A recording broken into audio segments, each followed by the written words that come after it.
We are live. Let's get into it. Ugh. Gotta make sure all the tabs are open. I believe I've got all of them. Yep. And eventually we'll turn that fan on if it gets too toasty. Okay, speaking of tab, let's get tab capture. Oh. I never remember to put the stupid microphone up where it needs to be. Joy. Ugh.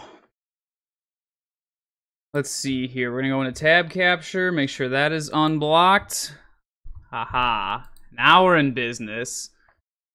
As usual, I do not have any of film pulled up yet. As you see, it's just a bunch of generic stuff from this past spring off season. We're going to take a look into our beautiful 6A pool, see who's active today, or I should say this week. Nobody. 0 out of 32 teams are currently pulling film out of the 6A library. Well, that's about to change, because if you look right here, I'm technically on a bye week. I don't have any games scheduled, and boom, now all of a sudden, 1 out of 32 teams are watching film up out of the 6A pool. Yours truly. Oh, so we're going to start with the Stillwater versus Lakeville North game, the week 1. I'm going to take a look at both teams' films here from their pool, just because I want to see who had more clips. Lakeville North, Burnsville, Hopkins. What? Did they reload the Stillwater game? Farmington. There's 2 different... What? North, what is this?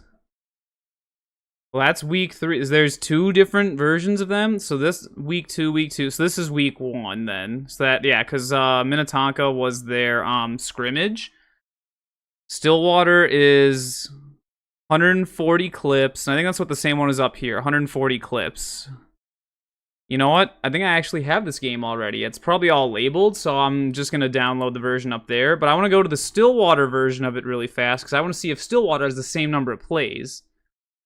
Oh, would you look at that? There's 6 more clips included in the Stillwater film than there is in the Lakeville North film. That's rather peculiar, isn't it? And was the other game that I wanted on here too? Stillwater Edina. It should be... I want to say, yeah, because week 6 is when they matched up with White Bear Lake. 184 clips. Oh. Yeah, I might be in for a long night.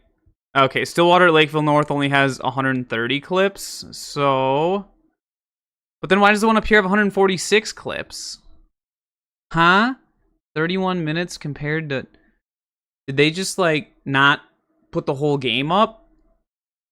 I don't know. But, yeah, either way, let's go ahead and add both of them, just so I have them. So this is the Lakeville North. We're going to add it to my other items, miscellaneous, and not sharing it with other coaches, because they're going to be like, as usual, Lance, what are you doing? Why are we getting all these notifications about... Yeah, see, I just got an email saying, hey, you just shared something in Huddle. It's like, I guess I did. So that was the North game, and then what did I say? It's right here. This should be the White Bear game, because Forest Lake, when they lost at Forest Lake was week 5. When they were at Edina was week 7. So week 6 should be their homecoming game, which was home versus White Bear Lake.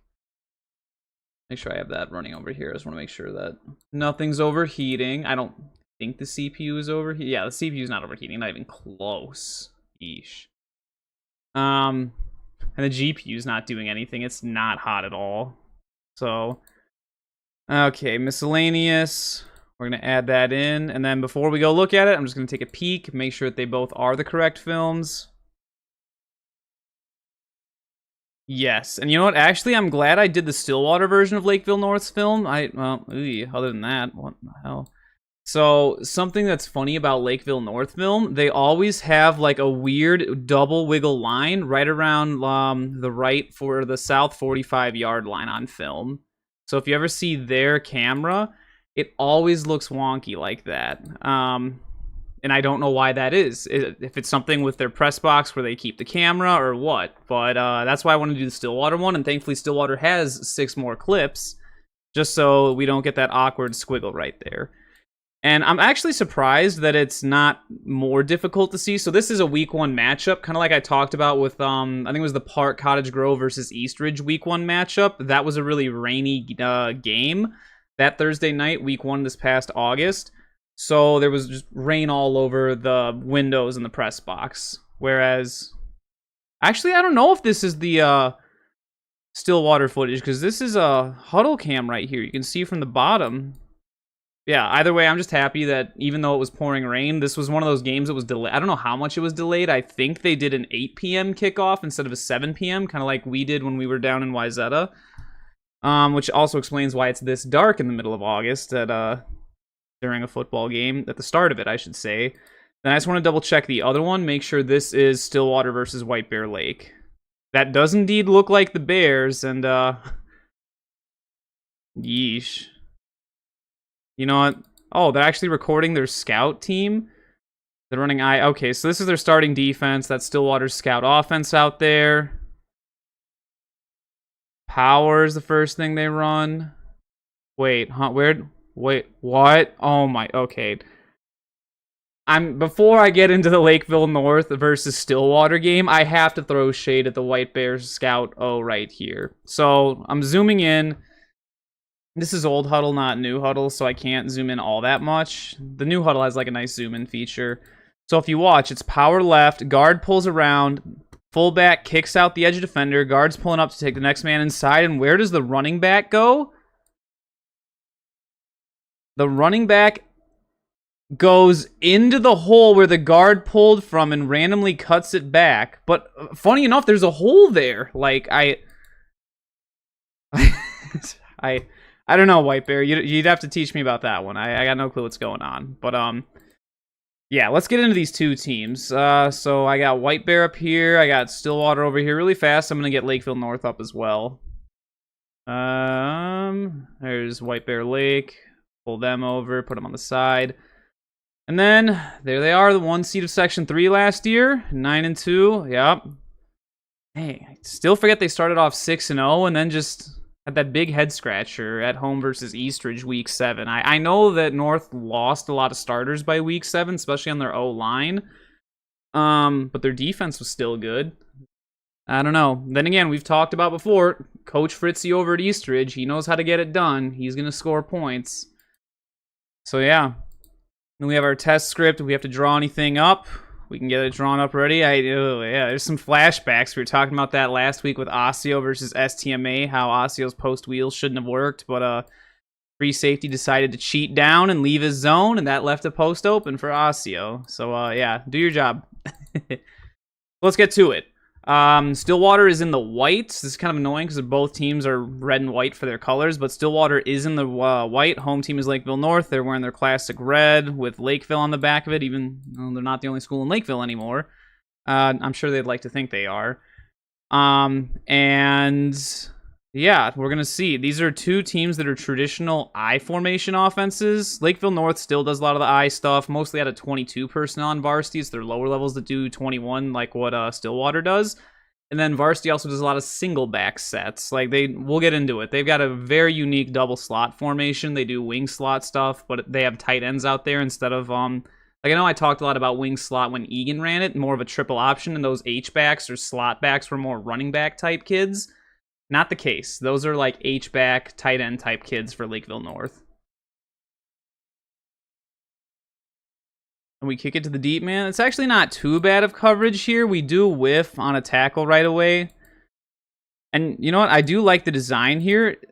They've got the two edge guys kind of playing it slow. He's doing a nice job just playing safety. He probably could creep up a little more. He creeps up a little bit too much.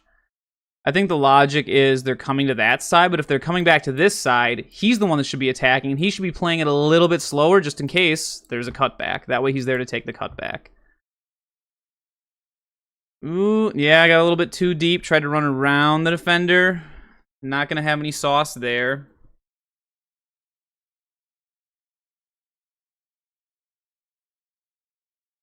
It's okay starting position. They still have to go over 70 yards to score. So that's, solid job by Stillwater. Okay, let's get into it. Are they in single back? They are in single back. So this is the formation that I was talking about, the unique double slot formation. This is 13 personnel, and this is something only Lakeville North does in 6A.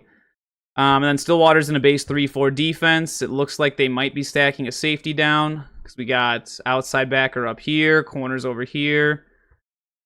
It's weird that they stacked the safety to the short side because you got a safety and a corner stacked here with just one tight end. Meanwhile, you have 2 H-backs and an X out here. So it's a 3-by-1 look, and they're stacked to the one side? Yeah, I don't know about that one, Stillwater. We, might need to look at that. And again, it's not like that's something they couldn't have seen coming. One, they played Lakeville North last season, like week 1, so they're familiar with them. I think they kind of got smoked by. Wasn't it like 35-7 in favor of North last year? 13 double, yeah, see, there it is. 13 double slot.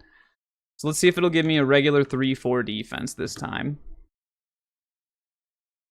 Will you? No, it's giving me all these stupid... What is double star? All right, I'm just going to have to draw it, whatever. We're going to flip it really fast just because Stillwater North is playing with it into the boundary. There we go. LT. LG. Got to respect the big boys up front. RG and RT. Ah, beautiful. All right, so how is Stillwater aligned? They got their usual 4-0-4 techniques from their nose guard and their 2 defensive ends. Both the backers are walked up. It looks like he's in a little bit of a 9. He's in a 7. So we'll say they got a backer out there. Another backer out there on the edge. And then we got 30 techniques. Yep, they're in tighter, so they're probably playing... I don't know if they're playing 30s. They might be stacked in 20s, actually. 20s, but they're 5 yards off. And then this is where it gets wonky. So, oh, no, that'd be the live stream, not the tab I wanted. Corners out here. You got another corner over there. Now, remember how I said if you're going to stack a safety down? Normally, teams will stack a safety to the 3-by-1 side. For some reason, Stillwater stacked a safety behind the corner on the 1 tight end side and has 1 deep safety over here. And normally when you do stack, so the logic behind this to me is that they're still going to play a cover 3, but they're sending either a safety blitz or a corner blitz. It makes 0 sense for these 2 defenders to be in that same spot. So just getting rid of some of these lines really fast, it looks like if he's going to blitz, maybe these 2 go, he takes that zone right there.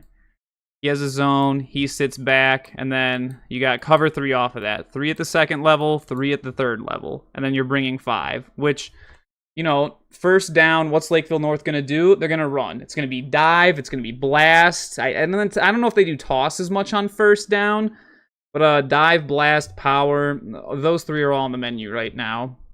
And they're definitely not passing or doing a bootleg. Lakeville North has to set those up. So I think we talked about... I don't remember what team it was, but like putting the cart before the horse. It might have been Blaine when they tried to do like a fake toss back into quarterback GH counter, but they never ran toss to set that up. So it's all about the order in which you call plays. Lakeville North does this better than almost anyone. They know they're going to hit you with their ground game because they run the ball like 80 to 85% of the time. They're going to set up all these runs, and then they have play action off of all of them. So that way, it's just run, boot, run, boot, and then you never see it coming because you're so focused on them gashing you with the run. And they're good at it. You just watch the way their O-line fires off. You can just tell looking at the tackle's stance here, left tackle. Look at how far forward he is. He's got his hand really out there on the top of his feet. He's not flat-footed. Nice flat back. You can tell his momentum is leaning forward. Even the H-backs here, momentum's leaning forward. And receiver doesn't look like he really is interested in what's going on. He knows what play has been called here. So, yeah. But like I said, this defense, how would I change this? Well, you got a 3-by-1 look. He's going to go. And there you go. Now you still got your cover 3. Send him, because if North's going to run anywhere, it's going to be over here. They like to do stretch out that way. They could have these 2 blocked down, blast him. He runs through there. Toss out that way. Or I dive. They just straight up hit dive off the side. Nice double team at the point of attack. He can fill through and take him. They double up. You get a double team there. You get a double team up to there. You just fill backside C. You can leave him unblocked and get up to the safety. And here's your touchdown already. So I guess we'll see what happens. First play. What does North have? Taking advantage of Stillwater, who stacked a safety behind a corner on the one receiver, one tight end side. And it's into the boundary, too. It's not like it's to the wide side of the field. Like, I don't know. I don't understand Stillwater's coverage. Okay, so it is dive, first play of the game. You can tell they're going right up the middle here. See how both the slots just fill right behind. Look at that double team at the point of attack. See the guard? Ooh. Two double. Remember how I talked about two double teams? Look at these beautiful double teams North's got going on. They're playing a little bit high, but you have center and backside guard driving the nose over. Nice reach block by the center to get across him and turn him. And then you have play side guard and tackle driving the end down. And look at that. They just create a beautiful running lane right behind them. Watch the center here especially. Center gets down. Helps with the double team. Then he comes off. He goes right up to backer. He drives the backer over here. Washes him. And then Mr. Ripplinger is just off to... Oh! I was about to say he's off to the races. He puts the moves. Look at the... Oh! Dude out here hitting L1. No way. Oh. And then, if we had receiver blocking here, this would have been a much easier touchdown. But look at the... oh, I was going to say effort, I guess, lack thereof from this receiver. Who's had the worst receiver blocking thus far? I think I said it was Blaine.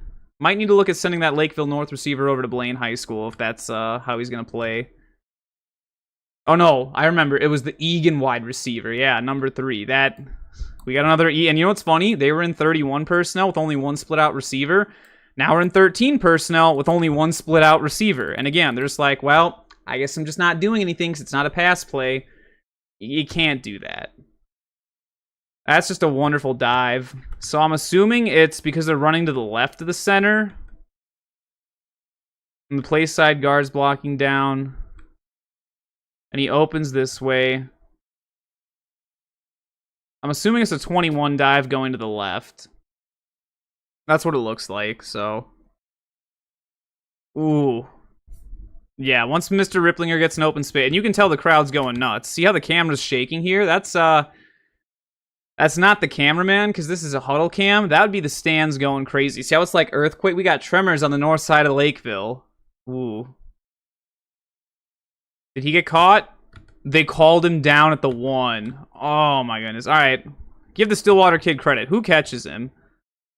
Is that the unblocked corner that got back up? Where does this kid come from? It's a linebacker. The outside linebacker, number 10, is the one that chased him down? No. Okay, it wasn't number 10. Who's... I got the wrong kid. It's this one. The deep safe. So the one that he juked was able to get his footing back. No, it's not the one he juked. Alright. The one he juked is right there. It's this kid. It's that backside safety that was stacked to the wrong side. Also, I wanted to see. That corner didn't blitz! Look at it. See, what I was talking about beforehand. I'm like, why was the safety stacked to the short side, like the one tight end side? It made no sense. I think this is like the big reason that Lakeville North was able to get such a good run. Yes, they have the front 7 blocked, but they're not accounting for the DBs. But they don't need to necessarily because Stillwater just misaligned. Why are they stacking a safety behind a corner on the short side of the field against one tight end when you have 3 receivers, 2 H-backs, and a wideout on the wide side? And you didn't blitz either of them. So they're just standing there. And if you watch the play develop, both backers go because they're run fitting. They're not blitzing. You can tell because they're not creeping up their run fitting. And look at how slow the outside backer plays that slow. The only one that really blitzed was this one on the dead end side. So I guess the logic there was if he's blitzing, he has to take the flat and he has a deep third. But again, it's kind of giving me Forest Lake vibes where you got 2 guys standing in essentially the same zone. And think about the opponent you're playing against. Like, for Forest Lake, I was like, that's a little odd. It's against Prior Lake. You'd want to stack, into them because there's such a heavy form. A lot of 22 personnel, wing T, heavy run team. You probably want to stack to their strength. Whereas with North, again, another run-heavy team, you probably want to stack to their strength. Stack it over there. I I'm just baffled they're stacking to the short side here. You have a 3-by-1 look. North has numbers on this side. They do a really good job firing off the ball. And then that's just Mr. Ripplinger making men miss. You see the stands are shaking. The north side of Lakeville's fired up. Yeesh. Well, I gotta finish Mr. Ripplinger. That's the only thing I got here. Did he pull up at all? It almost looks like he's slowing down a little as he gets there. But hey, that's an amazing effort by that backside safety of Stillwater. I don't know if your coaches had you misaligned wrong or if you chose to go over there yourself or what the deal was that made you go over there. But you redeemed yourself by absolutely hustling to get down there and saving a touchdown. I'm sure North is probably still going to end up with a touchdown here, but that's great effort. We love to see that. Suppose they don't get a touchdown, all because you had a great effort. Okay, so now they're in... This is their wing slot. So if we go back to our little thing, it's essentially the same personnel here. All you do is you take your buddy H and you put him over there. That's Lakeville North's wing slot. So it's still 13 personnel. They're just moving that H back around. But essentially the same idea. And they just get, and this is another thing North does. Little pattern. They do it and Champlin Park does it. Those are the only two teams I've recognized. If they have a successful run play, they're going to do it again. If it gets at least 5 yards, they go right back to it. So they just hit Stillwater with dive, and it went for, 70 yards? Just 71 yards. So what is North going to do again? You think they're going to run dive? I don't know if it'll be 21. It might be 22 this time. Let's watch. But there's a good chance it's 21 dive again. We got no guards pulling. You can tell. Watch the play side guard wedge. H-back is wedging inside. Yeah. That's just classic Lakeville North. I mean, again, they're not doing anything fancy out of their single back or I formation sets. They just want to absolutely run you over, and they will. Kind of surprised. Number 64 is the center. He's got to stay lower. No. Yeah, that is the center. He gets a little bit high. That's a really good job by Stillwater's nose guard, staying low, driving the center back. Only problem is, I guess Stillwater doesn't know about... Do they know about dive? Because they're jammed here. They got 3 men inside.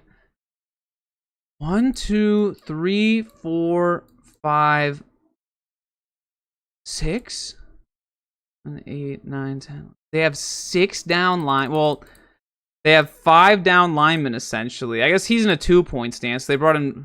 Is that a backer they cheated up? They gave him a jam call and they still got beat? Huh? Ooh. So remember one of the things we talked about, one of the big things that made that last dive work was a double team by the guard and tackle. So why would a jam call not be good against this? Let's bring it over to the middle here. Let's get our buddy H over there. Z, oh, I gotta flip it, don't I? Yeah, damn. All right, flipping it.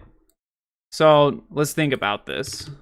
You know what? I ought to just tell our coaches, hey, I'm just labeling everything left and right so that it doesn't change the symbols on me, because that gets really irritating. But so they're in a jam. So you're jamming these two inside, and then they put an up call with it. They put their backers up here. And I think I talked about this with Egan. I would run this against Egan because their guards are bigger than their tackles. That's very common with flexbone teams. For some reason, the only one in Minnesota that does it is Egan. I think Rosemount's going to do that more this coming season. But like Centennial, smaller guards. Their tackles and their centers way bigger. Same with Shakopee. Bigger tackles, slightly smaller guards because they pull guards. Egan does not pull guards at all. Lakeville North loves to pull guards. Power, counter, blast. You're pulling a guard on all of those. So they want some of their best kids, most agile linemen, playing guard. Which means your tackles are your bigger guys. So I wouldn't put a jam call on this because I know the tackle's bigger than the guard. I want my bigger D lineman matched up on the bigger tackle. I do like the up call, though, in this situation. The only thing you're really giving up is dive 90, which that's just fancy Lakeville North lingo for tight end pop pass. Like, did they stack a safety down? Where's the safeties here? They have corner there, 2 inside backers, outside. Okay, that's an outside backer. They stacked the safeties to this side, so he is right down here on this side. Again, you got the 2 tight end side, and he's not stacked there. I mean, like, obviously I see a hole right here. If I'm Lakeville North, I just say, oh, there's tight end pop pass. There's my dive 90 right there. I don't know, Stillwater. It looks like, I don't know if what the game plan was going into this, but obviously I know Lakeville North a lot better than they do just because we play Lakeville North literally every season. That's the team we've matched up the most with in our school's history. You know what, actually, I gotta double check, because I did make a record of how many times Lakeville South has played everybody. 6A began 2012. First tourney, Lakeville North. We've played 22 times. Second is Rosemount at 19. Third is Egan at 17. Eastview 13, and then good old Farmington 11. Yeah. So obviously it's our most seen opponent, which makes sense. City rival, district rival. And these last 2 years, both North and South have been good, so it's been a nice rivalry. We'll see about this coming season, though. I know North might be down this next year, but then they should be right back to form in 2026. But you can never underestimate them Panthers. They're very well coached. All right, so we're kicking off. I'm assuming they got the extra point off. Where's Coach Vossen down here? I don't see him. Is that him? Maybe it is. Normally he's wearing his workman's outfit like he's a mechanic. He's got that like blue collar, hardworking chip on his shoulder. Oh, Stillwater. Okay, so like I said, rainy conditions week 1. Field's really wet. Dives while catching the ball. Where's his knee go down? His knee goes down here. Sure, the momentum carries forward, but because you couldn't catch that, your team's now starting at the 16-yard line. Unless he's going to give you a few extra yards. What is he going to say? He gave you 2 extra yards. You're starting at the 18-yard line. That's 82 yards to score. Oh, boy. Yeesh. Well, Riley Grossman and Sam Ripplinger got on the board first. Now let's see what Nick Kinsey and company can do. And I thought they went to more of an I formation look this year. They're coming out in 10 personnel. They got a twins look. I guess, some teams call this double twins. When I was at Jefferson, we just called this ace. More of a spread offense term. 2x2 set out of 10 personnel. He's on the line, so I'm assuming he's probably your X receiver out there. Bigger body, that'd be your Y. He's probably an H. He's probably a Z. Assuming they use terminology like that, it could also be that if they use more of like a passing tree, they could call one like a 7 and an 8. 70 series passes go here. 80 series passes go here. If they call a 90 series, it goes on both sides. So just a little bit of lingo. Also, North, you get 1 cookie for having the scoreboard down there. Coach Lance appreciates that, just like Anoka did. Nice little detail. All right, so running backs on this side. It's important to note, if they do inside zone or anything like that, sidecar running back, he's behind, just like we saw with, what's it called? STMA, when the running back's that far behind. Usually it's a run play. If he's further up, it's a pass protection. And because he's sidecar, where is Emilio going to go? Most likely that way. Let's see. If it's inside zone to the left, nope, they did a play action off of it. Nice. That's what, and you know what? Another thing I forgot to mention, we need to talk about Lakeville North's defense really fast, because they're the one team in 6A that does this. Park Cottage Grove experimented with it a little bit in 2023, but they didn't go back to it. So this is called Prowl. Their front 7 are just moving around like crazy before the snap, and then eventually get to their spots. And they have a stunt called off of it. So look at this. They do a nice little twist to the nose guard. They come and fill, and it just creates absolute chaos. So a lot of offensive coaches will call this radar. I know we call it radar. I think some guys from Minnetonka call it radar too. But I definitely love Lakeville North's terminology for it. Prowl. Panthers on the prowl. I don't know if Coach Vossen came up with that himself, but that is an awesome name.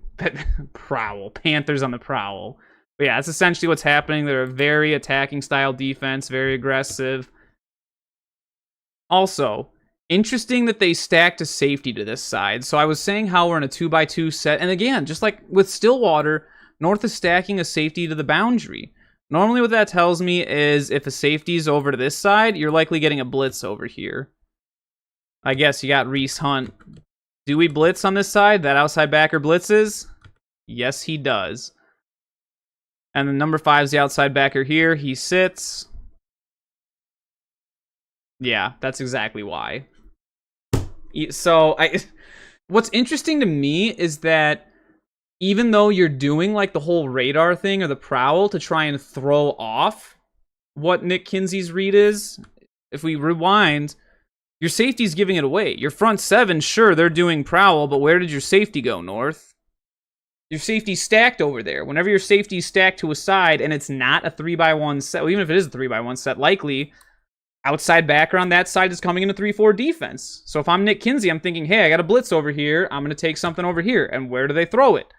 Right into the blitz. It's a great read. Ball's a little bit off target, but that was the correct read. Also, Stillwater, do we know what the offensive play is? If this was supposed to be a bubble, first of all, I love the play call because he's so far off. He's blitzing. This is a fantastic time to call bubble. It is a little bit questionable that we're calling it into the boundary. I would have liked to call it to the wide side out here because look at this.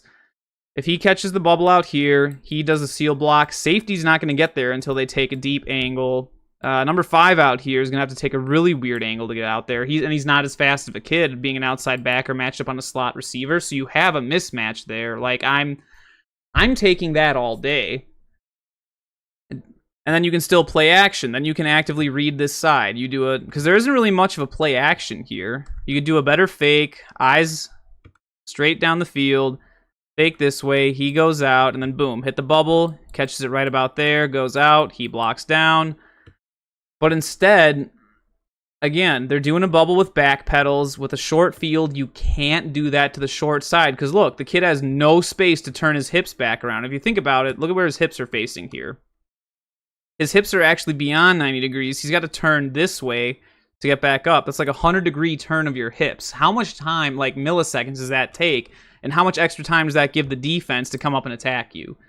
Yeah, I feel like I've nagged that to death. I know Blaine was doing that. Anoka did that a little bit. Asio did that. STM. I don't know if STMA ever did any bubbles like that, but I know Asio. It was really irritating me when they were doing that because it's like, we got to stop running bubbles like that. It's not how you run bubble routes. And then the other confusing part that I haven't talked about yet is both the receivers out here look like they're trying to catch a bubble. Who was the bubble going to? Do we know? Stillwater, because it goes off of him, but normally he blocks and he goes outside and around. And see, this is why I was saying it's hard to run a bubble into the short side of the field. Even if he does get a good block, his safety's got like not much room to work with, so he can get out there and make a play because he doesn't have as much ground to cover. Whereas if you throw the bubble out here to the wide side, you got it all day. Then you get the play action going that way. You see with the defense right here off of Prowl, where's the front 7 flow? They're all going that way with Emilio. He's one of the best running backs in the state. He's going to draw attention. I definitely not a fan of that play call. And then, like I said, the two receivers, neither of them have any idea. Based on where I don't even know where Nick Kinsey threw it to. It looks like he's trying to throw it out there to the hitch, and then this receiver just happened to get in the way. But why are you calling, like, if this is meant to be a hitch, why is he going so far forward on the bubble? I don't know. Stillwater, we got like 2 different plays called there, and we ended up executing neither of them. Yeah, and now it's 2nd down and 10. All right, what do we know? We're in the same look. We're 2x2. Ace. Emilio's back to the strong side. Where's Lakeville North safety? Stacked to the short side again. We're running Prowl. So I do like this jet motion. Remember, Hopkins, running back is to the wide side, opposite of the motion. He's set up to lead block. So there is threat of a jet sweep here. Unless they don't snap the ball before the receiver gets by. All right. Maybe they just want to... Also, something interesting to note, how did Lakeville North adjust to this? They didn't. The safety just slid over a little bit. They're still playing cover 3. Drop, drop, drop. He goes into the flat. He attack. Boom, boom, boom. They want to attack the short side. He'll take out there, and then most likely hook to curl out there. And there you go. Lakeville North coverage. Oh. Oh. Oh. Do we call that North coverage or what? And he immediately took the backside hitch. Like, I gotta give Mr. Kinsey credit. He's smart. He knows that he's getting the blitz. He immediately sees it. He's like, yep, I'm taking that one-on-one matchup. Lakeville North safety. If you are supposed to fill behind because you're covering the flat, why are we so far deep? And if the corner's supposed to cover the flat, why is he backing up so far? If you're supposed to be the deep third and he's staying in the flat, then you two need to do that. It's like those two don't know who's supposed to go deep and who's supposed to be... Look at this. They're at the same marker. Who's supposed to be in the flat? Who's supposed to be deep? I don't know. I'm getting Forest Lake vibes. You got two defenders in the exact same zone when clearly that's not what should be happening. One of them needs to be in the flat. Either the corner safety needs to be in the flat, and whichever one isn't needs to be in the deep third of this cover 3. Good read by Mr. Kinsey. Ball thrown low, but they did manage to catch it. He's throwing some darts in these first 2 plays. And hey, learning from play 1, Stillwater, you can't have 2 receivers get confused about the route concept on one side if you only have 1 receiver over there. Boom. High-level ideas they adapted. Okay, so they all have play calls on their wrists. I'm assuming Coach LeBoer, whoever does their offense over there, probably changes those every single week, because otherwise you just hear what they're calling out and then easy. So yeah, he probably gives them a new one every week. They all look at it. So that's how they get their no huddle off. Instead of hand signals, they're probably just calling something out. They all look at it, and that's what they get. Sprint out pass. I forgot to check. Are they in the same safety alignment? They are. We're getting cover 3 again. Look at that. There's our cover 3. 4 linebackers to the next level. Like, it's predictable. Like, Lakeville North has been in the exact same look for the first 3 plays. Except they're not doing radar defense on 3rd down when it's more... And it's an obvious passing situation. It's 3rd and 7, 3rd and 6. And they're not doing the prowl? What? I don't know. Why do prowl not now, but do it earlier? Who knows? Ooh, nice shift, though, by the nose guard there. Scoots over. Oh, look. Beautiful stunt. Look at the Lakeville North stunts up front. He shifts over. I think that's Braden Owens that dives in. Or no, is this Braden Owens? That's not anyone. That must be Braden Owens. Look at this. N dives in, nose loops around. They did run boot pass out to the wide side of the field, so I kind of get where North's defense is coming from. The first 2 plays they threw into the short side. Well, now it's 3rd and long. Gonna go wide side. But I do like that stunt. They both get through. 49 does a great job containing. See, this is what I mean when I say, like, defensive ends have to contain. Look at him. He takes out the tackle. He manages to get the running back. He forces Nick Kinsey to have to plant his feet and stay there. You got guys pursuing on the backside. That's a really good edge contain from a defensive end. So Osseo kind of struggled with that a little bit. STMA, not as much because they had an outside backer there. But, wow. That's a really nice job. Did they complete it, though? No, it was almost picked. See, and this is a weird call. You're throwing a deep... I think it's supposed to be a comeback... But, and it looks like a comeback because he breaks to the outside and then looks back over here. Kinsey had to throw the ball a little bit early, but look at where the ball is going. A comeback is supposed to go out to the sideline and get it placed between the receiver and the sideline, but he throws it inside shoulder here where the defender is. So, yeah, I'm not too sure about that. And look at the receiver's route. He turns around and he looks for the ball right away, but he just kind of does a little hook.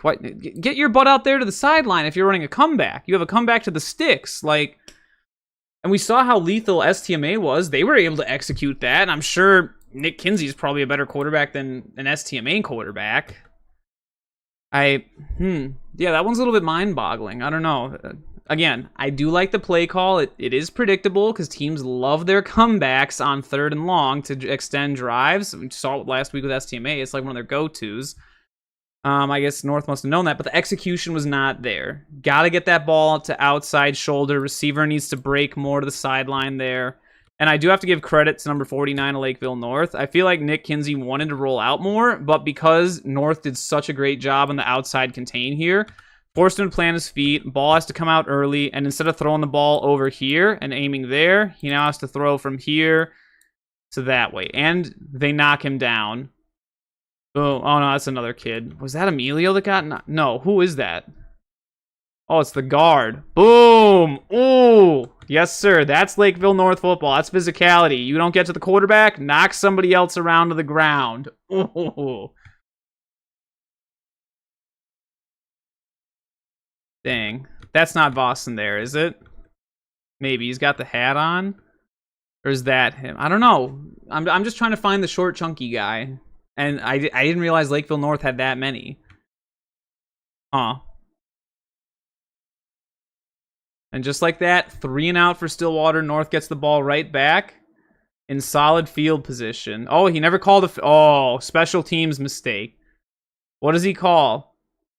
He's like, nope, just let it go. Let it land right there. And then it bounces right to him. And he's like, oh, I'll pick it up now. You can't call a fair catch. It's already hit the ground. And now you touched it. And he's like, oh, is the play just dead? Oh, crap, I gotta go. Tries to break inside. Just has to keep running out there. But, yeah. I do like that he caught it, though. If he didn't catch it, ball would have kept rolling back. But instead of trying to get yourself killed here, as soon as you realize, oh, crap, I gotta catch it, instead of trying to run with it, if you're going to get killed, just go down. Like, not run outside. I mean, literally just, like, take a knee down on the ground, down the ball. And then if they hit you, that's unnecessary roughness. You get a free 15 yards out of it. Keeps you safe and gets your team extra yards. Has a high chance to. All right, we're in 13 personnel. We're in that same double slot look. Lakeville North's only run 2 plays this far. And I guess technically 1. They ran 21 dive their first 2 plays. Are they going to go right back to it?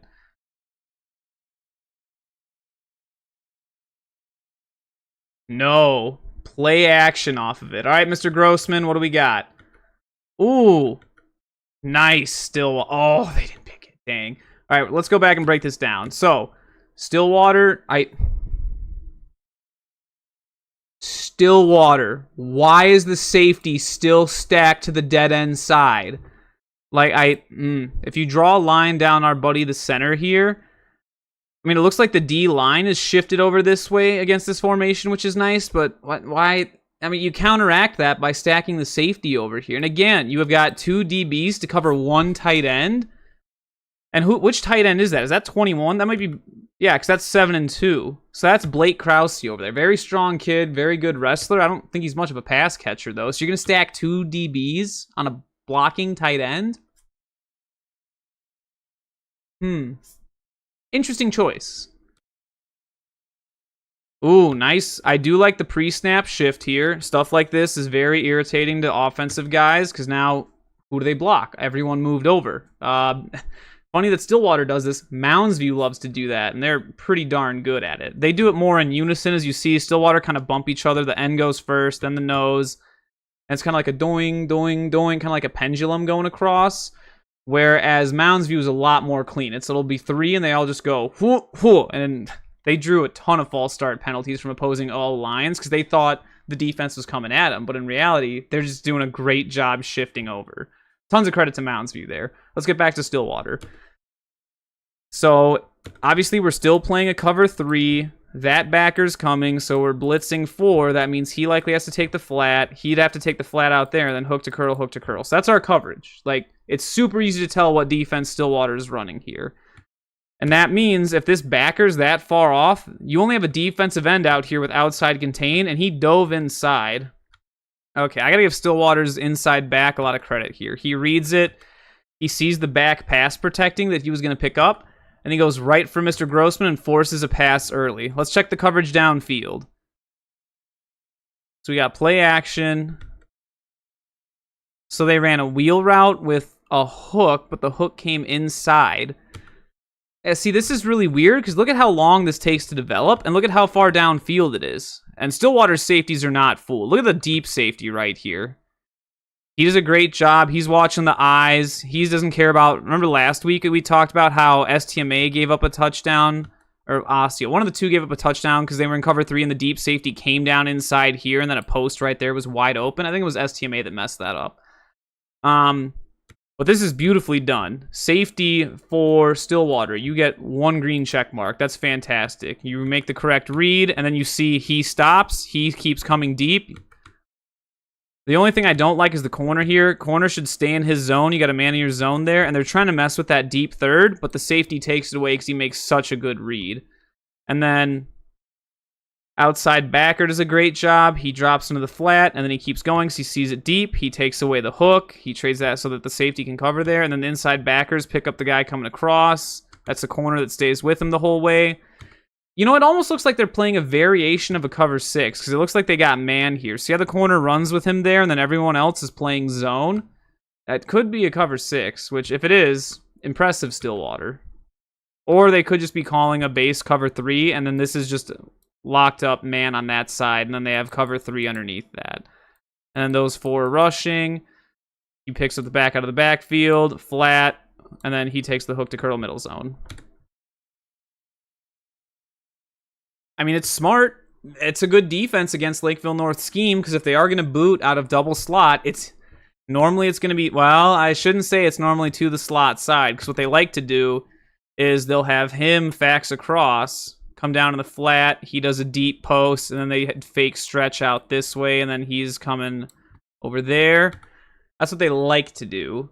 So you got to be careful. You don't, yeah, I don't know.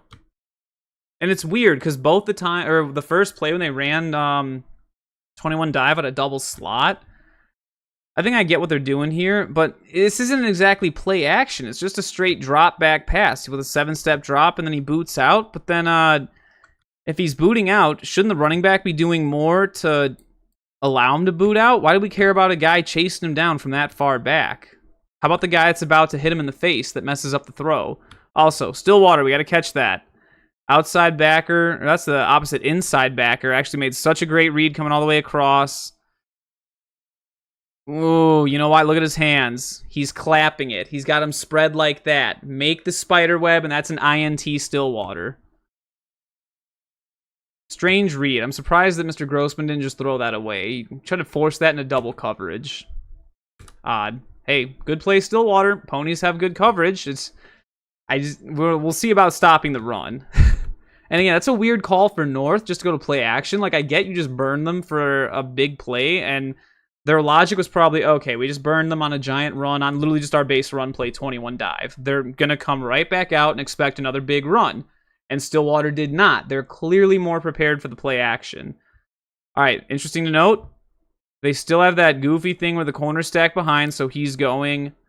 Corner safety are still on the same side, both on the dead end side of 13 double slot. What's interesting is the outside backer is walked up now.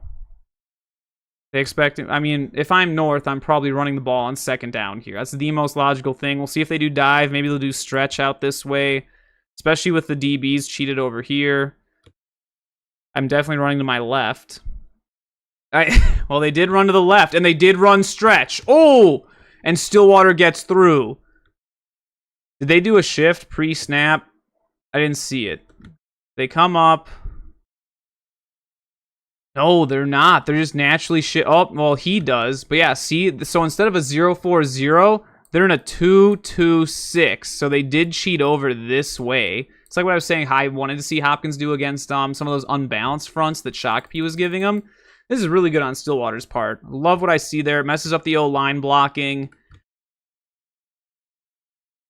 And you can tell it's stretch, because look at what the O-line does. See how they all turn out and they're trying to reach block? What confuses me about the reach block is number 7, Mr. Hunt here. He just immediately gets up to the next level, but then where's the double team? He doesn't help 70 with the double team, and look, that defender's doing a great job. I think this is the defensive end for Stillwater on the right side. He's fighting half of a man. He's staying low. He has to be held, but he helps make the tackle. He does a great job containing his gap, and he's able to block, shed, and assist. And then, was it the nose guard here that got through? I get that we're running outside, but if the nose guard shifts from a 0 to a 2, now you have to account for him because he's on the play side. If he was still in a 0, then it's less likely he's going to be able to get out there on stretch. I mean, if it's toss, he's never going to make it there. But on stretch, when you actually have to hand the ball off, a little bit more likely he can get there and give your running back some zest, which he does here. He slides over. And it looks like maybe the center messed this up. Because look, the guard goes around him and is going straight up to backer. Guard helps the tackle with the double team on the defensive end right here. But then the guard just goes straight to backer. What does the center do? Center also goes straight to backer. So either the play side guard or the center messed this up. Because they're all reach blocking, I'm assuming he's supposed to reach here. He reaches to backer. And then tackle should reach to that defensive end that's in a 2. And then he should help with the double team on the nose and then get up to the opposite backer, the backside guard. So, It looks like that pre-snap shift just completely messed with Lakeville North's rules. That's how they should be adjusting what I just drew up over there. But as we can see, they did not. Stillwater gold star for making North confused. And then nose guard just does a great job. He gets the penetration here. He stays low. Look at him coming out of the stance. Staying low, playing with hands. He doesn't get upfield. He tracks him, wraps up, and there goes Mr. Ripplinger. Nice job. I'm impressed with Stillwater. I think Coach LeBoer was a linebacker in college. I forget where he went to college, but a defensive-minded guy. And like I said, the block shed here from the other DN to help with the tackle. Linebackers coming in to fill. We're getting Ponies to the ball. That's culture, man. That's good stuff right there. Now you forced Lakeville North into 3rd and 10. Lakeville North, was there a penalty? Was there a dead ball foul here? Because they didn't lose yards, did they? Something happened here. Did they get a false start and it was cut out? There's no flags. Or a delay of game. Something happened in between plays here that backed North up 5 yards that is not on film. If I really wanted to see it, I could go to Panthers Live, which is the streaming service that North uses for all their football games. I'd really have to scroll through a ton of stuff to get all the way back to August of last year, but I'm sure I could find it.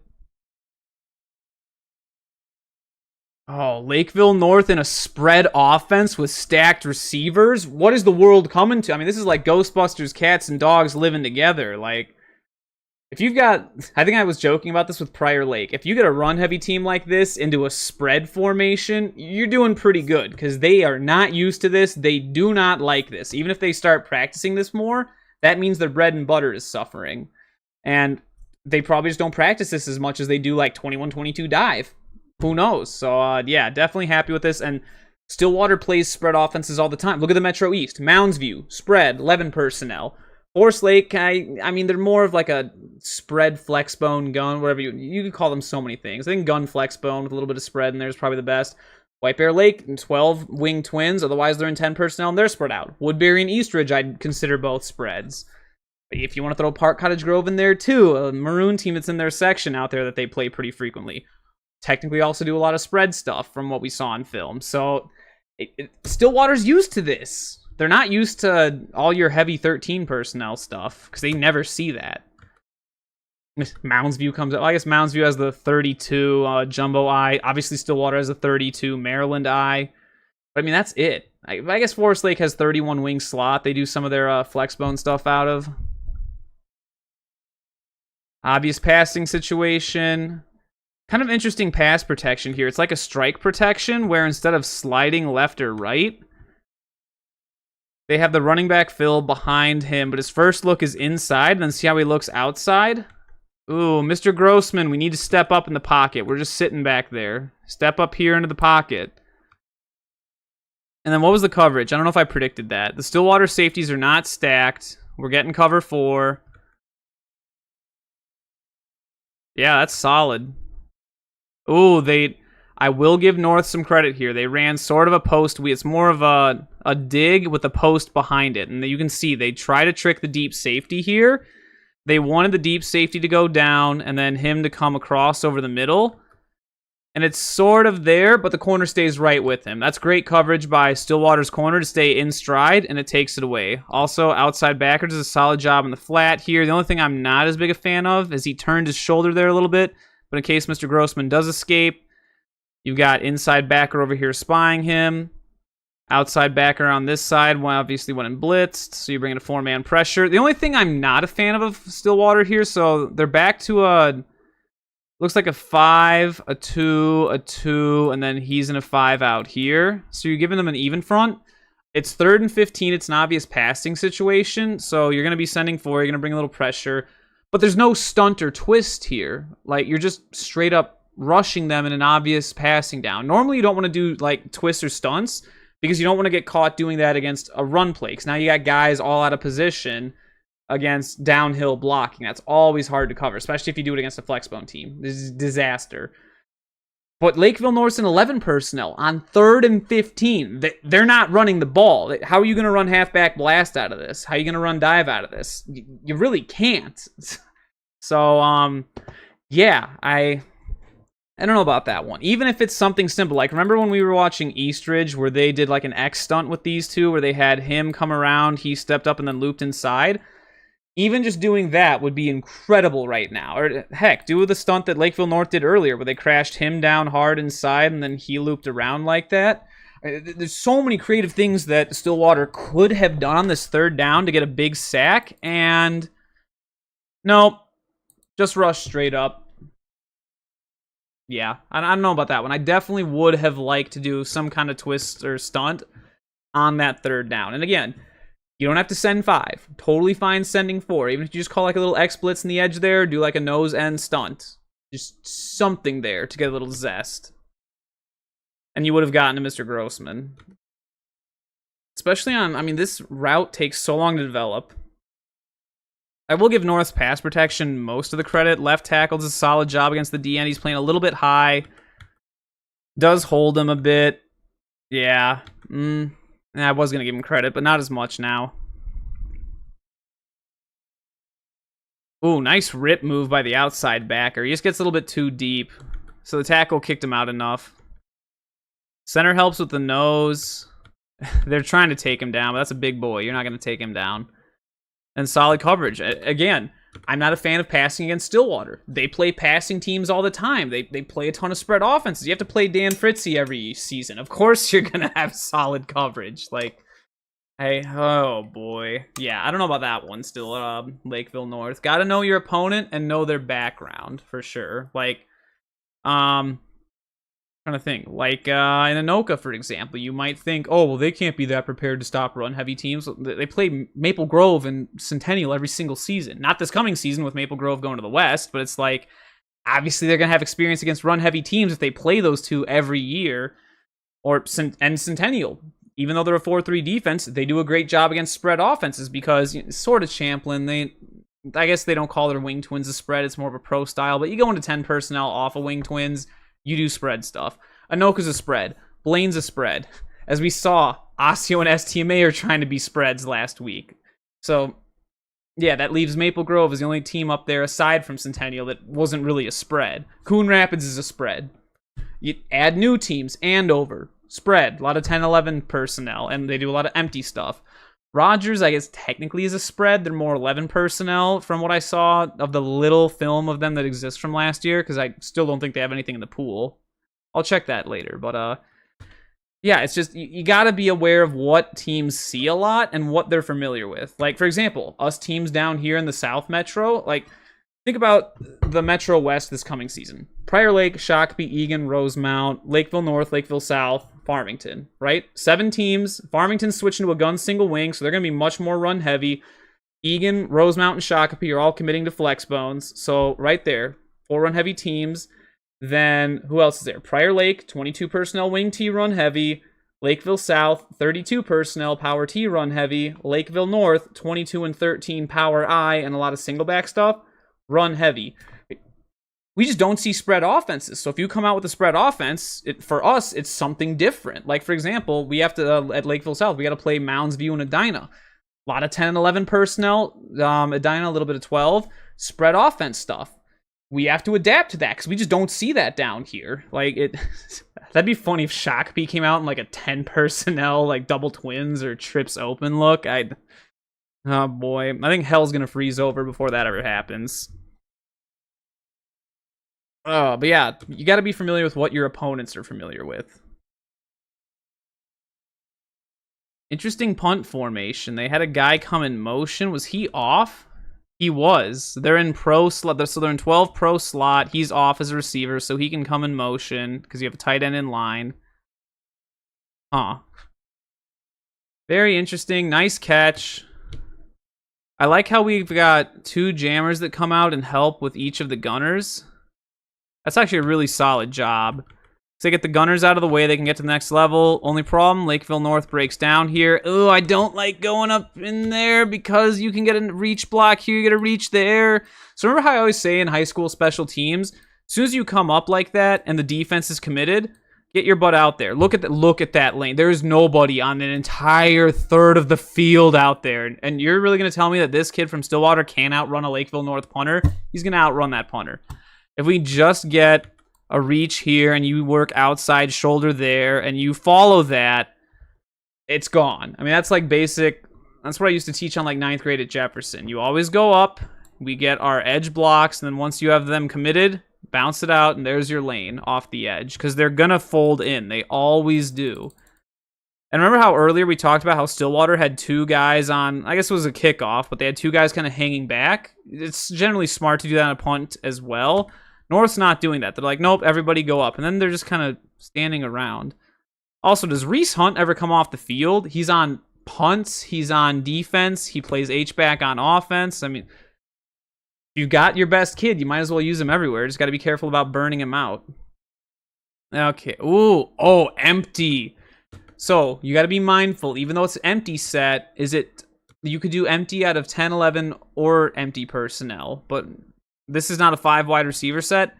That is your running back right there. So technically this is a 1 receiver side with a running back out here. So I doubt they're going to send the running back on anything deep unless it's like a wheel route and he runs a post. That's the only thing I can see. Most likely. Are we running prowl? Oh, Panthers are on the prowl. So the front 7 is on the prowl. Did they put in a nickel? You got 24-13. Lakeville North is putting in a nickel package. Unless, no, number 5 is an outside backer. That's me being dumb. He is split out there wide, but that's an outside backer. So, once again, they're stacking one of their 2 safeties down into the short or the boundary side of the field. It's very peculiar. So, what does that tell you, though? If he's stacked to this side, who's blitzing?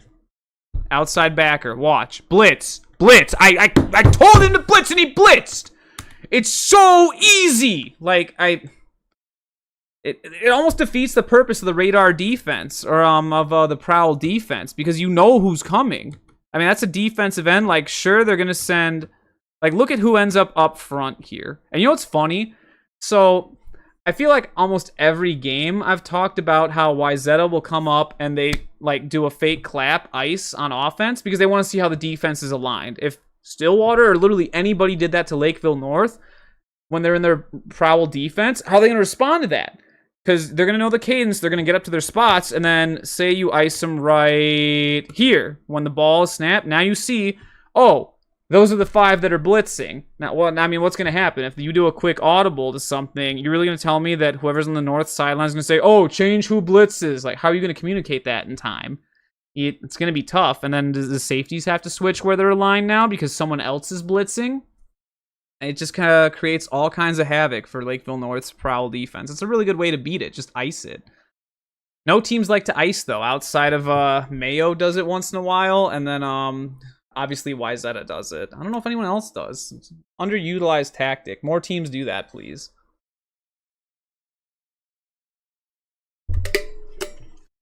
If it gives you a better idea of what your opposing defense is going to do that play, utilize it. Okay, so we got our radar defense. We're playing cover 3 underneath because the corner comes down. So we still have there. But this time it's a 5-man pressure. It's not quite man coverage because he's in a zone. And once again, what is the Stillwater concept? They just called hitches with 5 wideouts. And Mr. Kinsey, read the coverage. You have an outside backer split out there. And he's apex. He takes in between. Meanwhile, you have an inside backer matched up against your running back. He does do a good job coming up, but, yeah. And you know they've given you cover 3. I think he wanted to go deep out here, but that's a long way to pass, because think about it. He's on this hash, and he's going to pass to the opposite sideline over there. That's 2/3 the width of the football field. That's a very long pass just for the ball to only go, what is that, like 11 yards? I mean, think about it. I don't even remember how wide the field is, but that's essentially a pretty far pass to only get 11 yards. But he tries throwing it to the middle. Ball has a little bit too much height on it. And once Stillwater receivers, look at where his hands are. His hands are way too far apart. Look at that. When the ball is coming right at him, his hands are out here. How many times have I said, if you're a wide out, you want to play wide receiver, spiderweb it. The ball fits right in between there. If you clap the ball, it doinks. And what happens? Watch. Hands are apart. And you can see he's clapping it because his hands end up like this. right? Hands end up like that instead of here. And what happens? Ball doinks right off the hands. Doink. And there it goes. Does North pick that off? Oh, no. It went over to the sideline. But once again, I do like calling all hitches there. And, you know, Nick Kinsey can make that throw. It was just a little bit high. The Stillwater receiver was in a position to still make a play on the ball, but execution was not there. Stillwater, we got to work on how to catch a football. 101. Spiderweb if it's above you. Hands apart if it's below you and you scoop it up. All of it, well, when I say above you or below you, like below waistline. Because obviously if you're trying to spiderweb like down below your waistline, you're never going to be able to reach that. Once again, we're in 10 personnel. We've got an ace look 2x2, so empty for one set. Otherwise, Stillwater's been in the same thing. I'm surprised they're not doing more 3x1 looks. Have they run the ball once yet? I don't think they have. And they've got one of the best. I think Emilio's actually ranked #1 in 6A for this coming season. Oh, no, that's my football scouting thing. It's somewhere hidden here that was shared with me. Did I not share it? Varsity Lake 6A. No, I don't think I shared it over here. I know Caleb sent it to me, but I think it's on my other account. For who all the top players are for this incoming season for 6A. I gotta get a copy of that somewhere, but yeah. I think he is the #1 ranked running back in 6A for the class of 2026. Would be Mr. Rosario back there for Stillwater. I mean, stop changing colors on me. But if you have a player that good, why aren't we utilizing him? And again, consider the weather. It's pouring rain out. If there's any time to break out that Stillwater I formation, this would be the game. Well, I guess it's not pouring rain now. The weather moved on, but it's incredibly wet and slippery conditions. You're going to do 10 personnel and passing in those conditions? I don't know. Let's see if that works out for him. Once again, there's no threat of a jet sweep. They're shifting to a 3x1 look. Does North adjust at all? Only thing that happens, they do a slight adjustment. The inside backer scoots out. He's out there. They're only stacking a corner down into the boundary side, or they're stacking a safety to the boundary side, even though it's a 3x1. If that's the case, you press and take the flat, and you go deep. You're out there. You've got your hook to curl. Hook, flat, deep third, deep third. Like, which is pretty funny. That's almost exactly what Stillwater did a few plays ago. Nice little play action.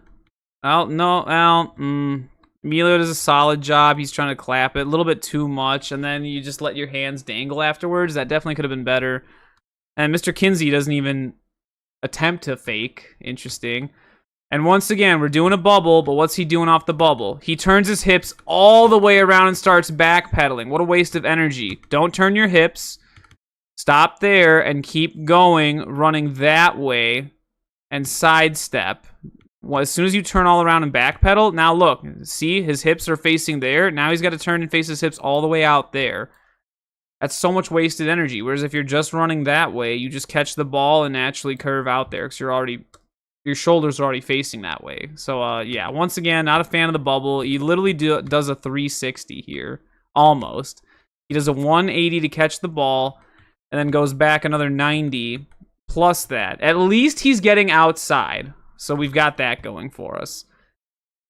Oh, Stillwater slot receiver. Did he lose his footing? Did he slip? Something happened here. His left foot, gave out and his knee gave out. I don't know if it's because he's blocking too high. He does a good job with the initial hit, but yeah, if you look at how tall he is, number 5, and again, think about who they're matched up on, right? So, I want him running a route against number 5 out there because number 5 is an outside linebacker. That's where we have a mismatch, is in the passing game. You're asking a slot receiver to block an outside linebacker. That is still a mismatch, but not one that favors the offense. That favors the bigger outside linebacker. Your slot receiver is not going to be able to make that block. As you see there, he doesn't. And I don't fault the Stillwater kid. That's not his fault. That comes down to scheme and knowing what the defense is aligned in. If you have a slot receiver mismatched on an outside linebacker, do not ask him to block the outside linebacker. 99% of teams, especially if they're in a 3-4 defense, Those are some of the best kids on the field are the outside linebackers. They are crucial in a 3-4 defense. So, I don't know. And obviously, because it's only a 3-by-1, Forest Lake did the 4-by-1s. So they were able to get a double team on a bigger kid like that, but it's only a 3-by-1. And North is not stacking a safety over, so you're... receiver blocking makes big plays, but what's the play? Again, he looks like he's run the X receiver out there, or the Y, looks like he's running a hitch. He turns around and looks for the ball. Meanwhile, the slot's downfield trying to block an outside linebacker. Like, Stillwater, what is going on here? And then he trips over himself and realizes, oh, it's not hitch, it's a bubble. I'm supposed to block. And eventually he gets there and tries kicking the guy out, but by that point, also, outside backer of Lakeville North, let's give you a little bit of credit here. Fight off the block. It was a mismatch. That was on Stillwater's, I'll say, coaching staff for not noticing that. You just don't have your slot receiver block an outside backer. And look, he's able to take an angle, wraps up low, trips him up. That's a great effort right there. That could have been a much bigger play, but you held it to only 5 yards. That's solid. Now it's 3rd down and medium. Are we having the Panthers on the prowl? Could it be? Yep. How did I know? 3rd and 5, likely a passing down. We got Panthers on the prowl again. But it's all for nothing because our buddy the safety is stacked over here again. So these two and the nose guard are going to come, and he's coming off the edge. At the very least, we're getting that. I just come on, North. The whole point of doing the radar is so that you're supposed to confuse people. I get, you know what? I'll give them some credit. They're not trying to confuse me. They're trying to confuse the 16 or 17-year-old quarterback on the other side of the field from them, which I guess they're successfully doing. But, yeah, that deep stacked safety is giving away, what's underneath the prowl defense every single time thus far. Because every time he stacked that boundary side, North has blitzed the boundary side outside linebacker, and the corner's taking the flat.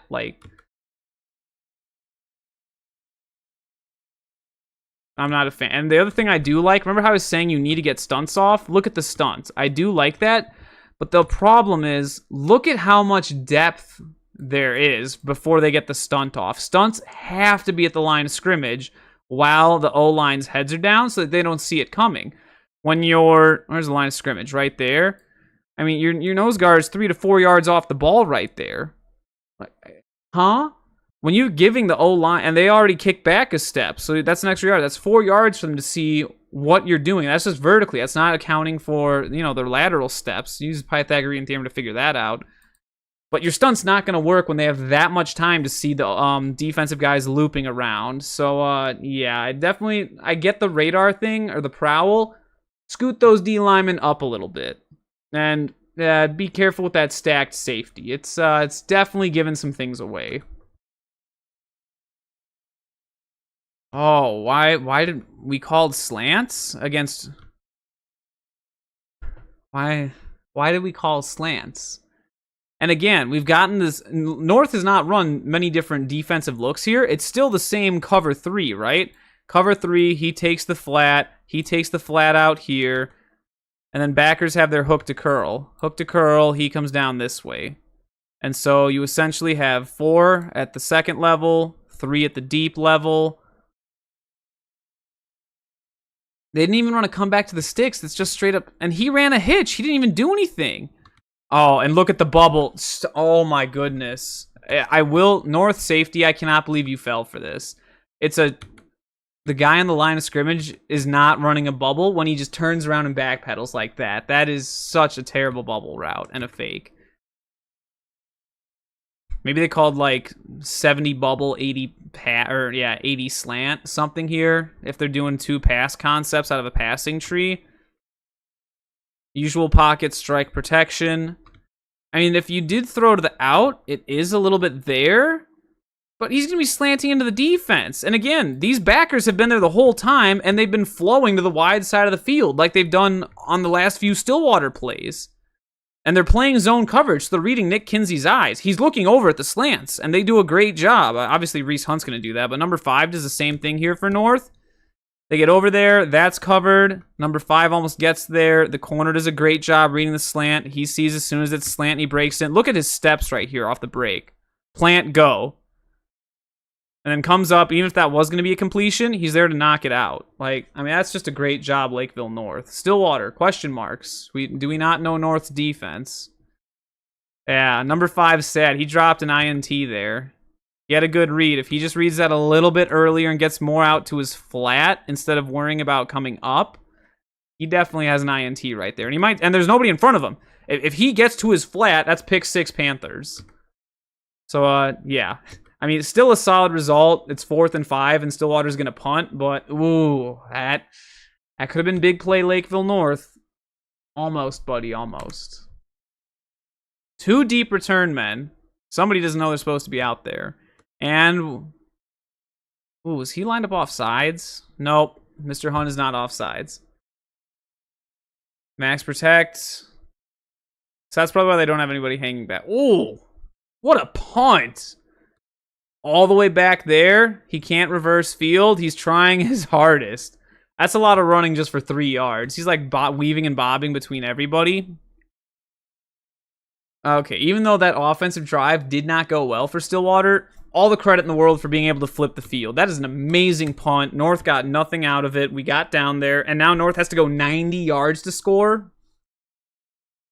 Yeesh. And we're only 5 minutes into the game. North, more running, please. Chew play clock. What are we doing?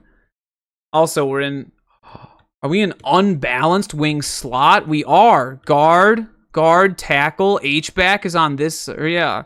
Guard, tackle, tight end, H-back. You only have guard, tackle, and then another H over there. Whoa. Yeah, I did not expect to see this. This is like some Centennial bread and butter. Egan right here. What is North doing? Oh, they called blast. So this... If you've heard me talk about belly before when we've watched Shakopee, and then I think I talked about how Centennial does belly a little bit. So North, it's the same concept when you have down block, he comes down, and then the play side guard pulls around and does a kick out. We used to do that at Jefferson. Same play. Lakeville North just calls this blast instead of belly because they want to get this guy around. And look at how, oh, I think that's Carter Crawford right there. He does a great job coming right off the butts. We've got fantastic down blocks here. This is something interesting that North does. Look at how the H-back is actually pushing the butt of his tight end. Maybe it's a tackle they flipped over. But they're just so determined to drive that defensive end downfield. They get right on him.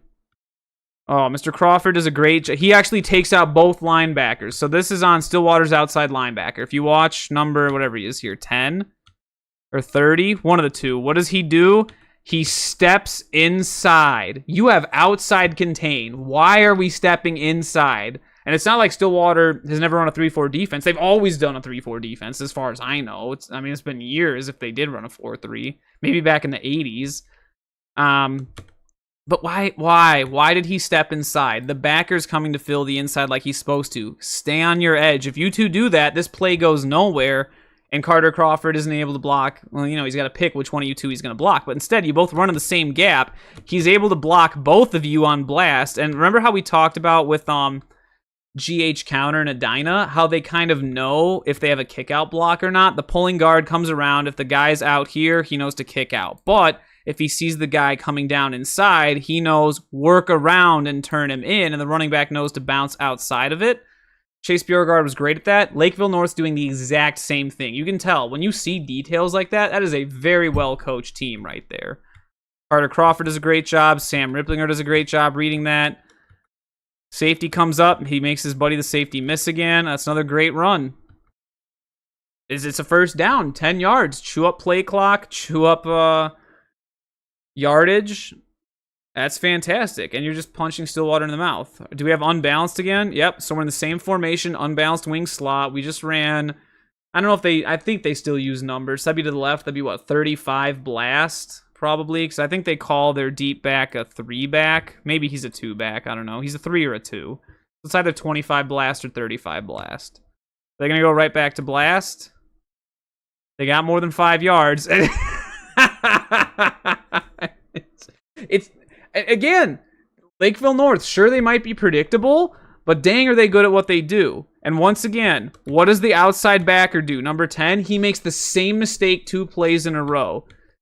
He dives inside instead of containing the edge. Carter Crawford makes a great read, drives him in. Inside backer does a little bit better job, but again, he's not supposed to fill the edge. This poor Stillwater linebacker tries his best to make an effort to get out there to cover for his outside backer that went the wrong way. But he's still out of position because, you know, that's not where he's supposed to be. This is a tough play for him to make. Number 10. Gotta stay on the edge, my guy. Gotta stay on the edge. If Carter Crawford kicks you out and there's a hole there, well, then your buddy is scraping over, and then the other linebacker's coming behind to fill it. Like, there's no reason for you to be jumping inside like that.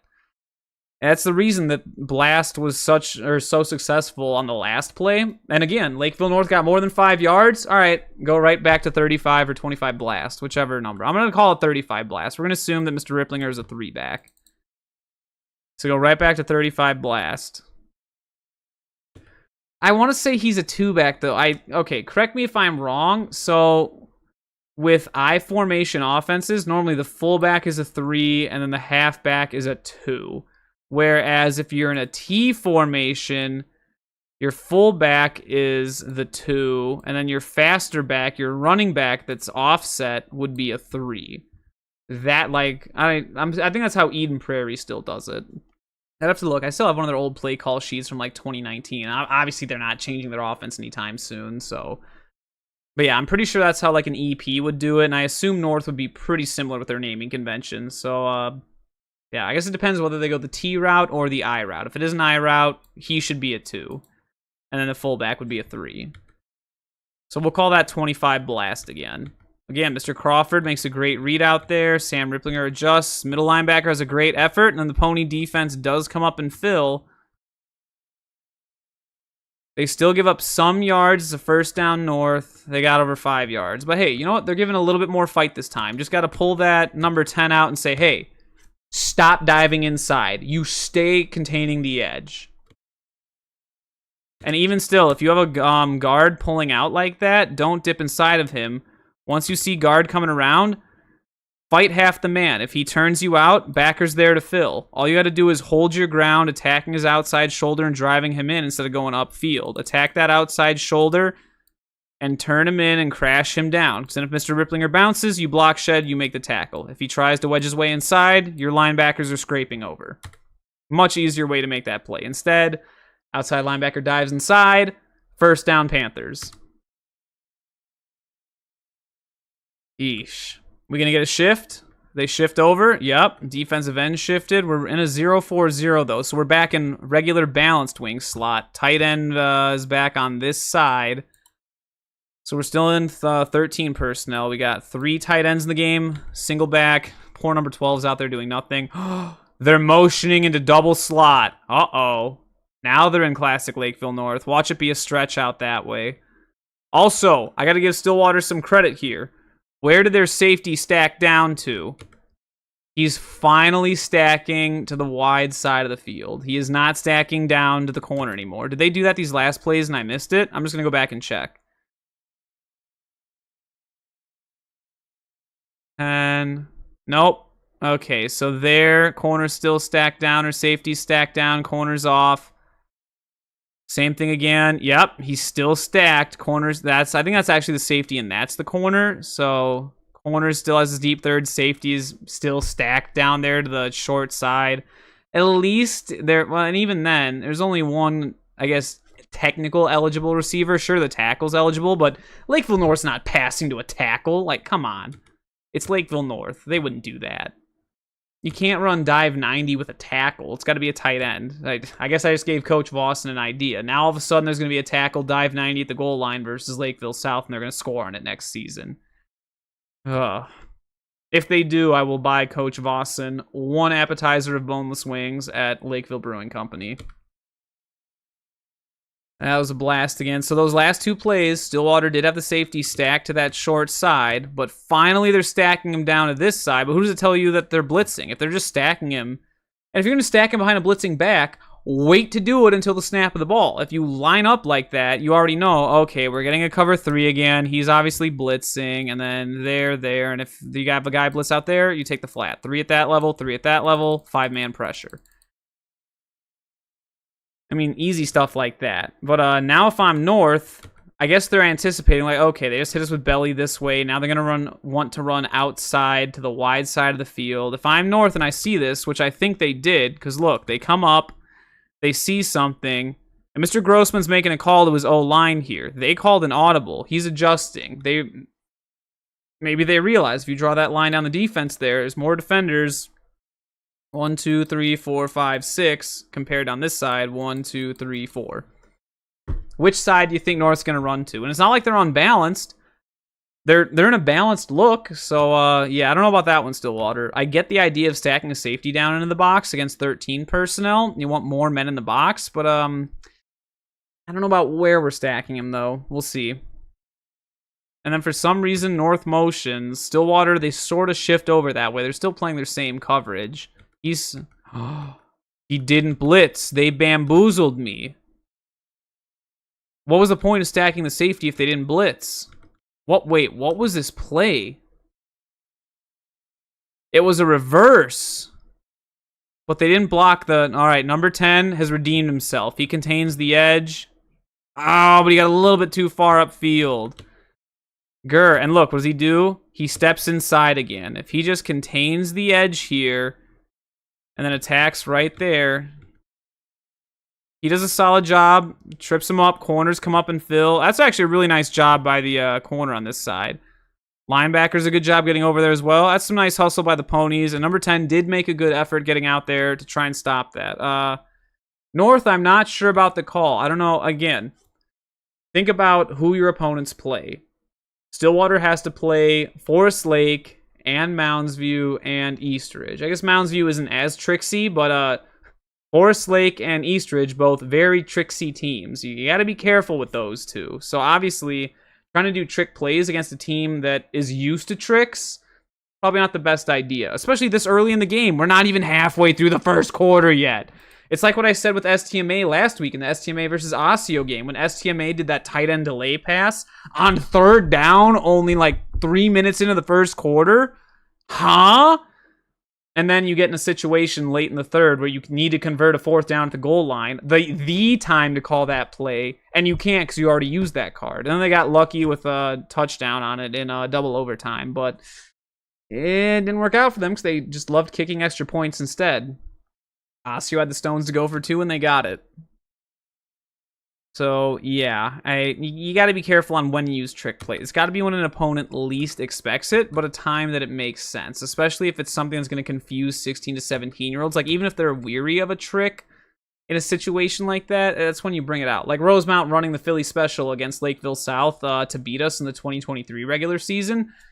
Fantastic play call. If you're going to bring out a trick play, that's exactly when you do it. You know, give Coach Erdman and that offensive staff over there all the credit in the world. I guess they got 1 yard on it. So, all right, back to North. Once again, we're in 13 personnel. We're in wing slot. We've got wing over here. It's just the H-back is inside of the tight end instead of outside of him. Slot back's on this side. Our buddy number 12 is out there as a receiver. And then Sam Ripplinger is still ISO back there. I don't think Lakeville North had a fullback last year. I know in 2023 they had, was it Sawyer Wilkie? Was that the running back? I might be getting the last name wrong, but I think it was Sawyer Wilkie, and then Sam Ripplinger was their other one, and so they would stack the two. You had 2 running backs. You could do I formation stuff. They really didn't have that fullback type kid this year, so naturally they had more tight ends. They're playing more 13 personnel, which, again, give North credit. You utilize the best kids that you have. If you don't have a good fullback and you have way better tight ends, put the tight ends in the field and run the 13 personnel stuff. You know, gold star Lakeville North for that. They identified that and they executed it.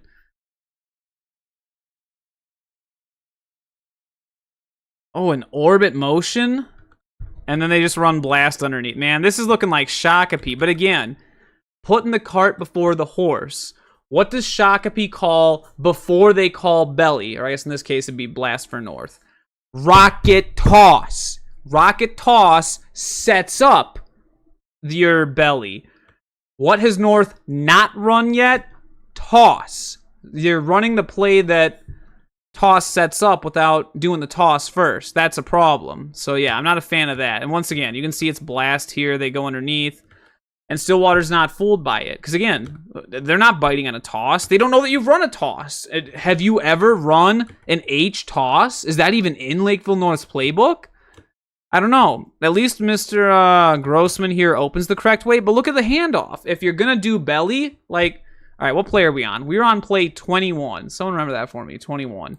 If we go over to the Shakopee film... when they run belly, just pick Shaka versus Hopkins last year, sure. Because I know they did that in this game. Huddle, don't crash on me. Go to my buddy Shako. Oh, I want belly. It can be either. Yeah, we'll just say belly right. So they ran rocket toss off of it. Or they set this up with rocket toss. So if it's belly right, see how they motion? Yeah, this isn't as good an example. Yeah, these are their JV kids. It's not a good example. Let me see if I can get a belly versus like a Mounds View or something here. Okay, they did do it. Please be a good clip, Shaka, or I will cry. So you have your fake toss. This is a... Well, even then, it's still not as good. Mr. Forsberg should be... See how he gets his hand... Well, sort of. It's hard to tell because his back's to us, but if you look closely... He flings his hands up a little bit, then brings them down to hand off underneath. And I guarantee you, this is play 85. Let's see. Is there a rocket toss here? I accidentally got to change that. There's only one C in rocket. There we go. Make a rocket toss. So if we add rocket toss... Have they run rocket toss prior to play 85? Actually, yeah, they did. Play 4, play 5, play 49, 51... So they ran it, what, 7 times before they ran belly? Again, you got to pay attention to the order of play calls. Shakopee set up belly by running rocket toss. Whereas North is like, you know what? Nah, I'm not going to do that. Okay, well, your own loss, Lakeville North. Yeah, I'm not a fan of that play call, like I said. Toss is a good play, but you got to set it up. Or, I'm sorry, belly is a good play, but you got to set up with toss. If there's no... And look at how deep he is. Mr. Ripplinger's at what, 7 yards? And he's another 2 yards behind him. He's at 9 yards, gets to 10. I know Aiden Forsgren's a fast kid, but you're going to run a toss to him. And you know it was supposed to be a fake toss. Look at his hands. But Mr. Grossman doesn't do a fake pitch. Normally you do hands up, fake pitch, come around, and then hand off underneath. You know who does that really well when they run counter is Maple Grove. They'll do like a fake toss like they do, and then counter back and hand off down here. Their quarterback, I think Caden Harney or Caleb Harney, however you say it, Caden Harney, I think. He does a fantastic job executing that and carrying out that fake. You get a gold star, Mr. Harney. But yeah, not a fan of how North does that. Also, double team at the point of attack here. Is this the nose that fights through or the end? It is the nose guard again. So why is the place side tackle not blocking down? They have a double team at the point of attack. I think this is more so on the center. He steps. Oh, and this is a great arrow step by the Stillwater nose guard. See how he sees the pull? He steps into the gap and slants that way. That's just a good defensive play. I'm loving Stillwater's nose guard, man. And once again, he makes another play. Look, he doesn't get upfield. He scrapes down the line, and he gets Mr. Ripplinger. Stillwater nose guard. Fantastic technique. Even the play side end here. He's playing a little bit too high, and he gets pushed back on the double team. Like, blast is there, but the center needs to do a better job reaching to close that gap if he is going to, because if you got the guard pulling, what's your other option? The tackle takes him, but then that means he has to block down. H-back would have to come around and help there, and then blast kicks out there. So there are tags you could do to get around that if your center is unable to. But if you look, the H-back just goes up to the next guy inside. So, yeah, I don't know about that one, North.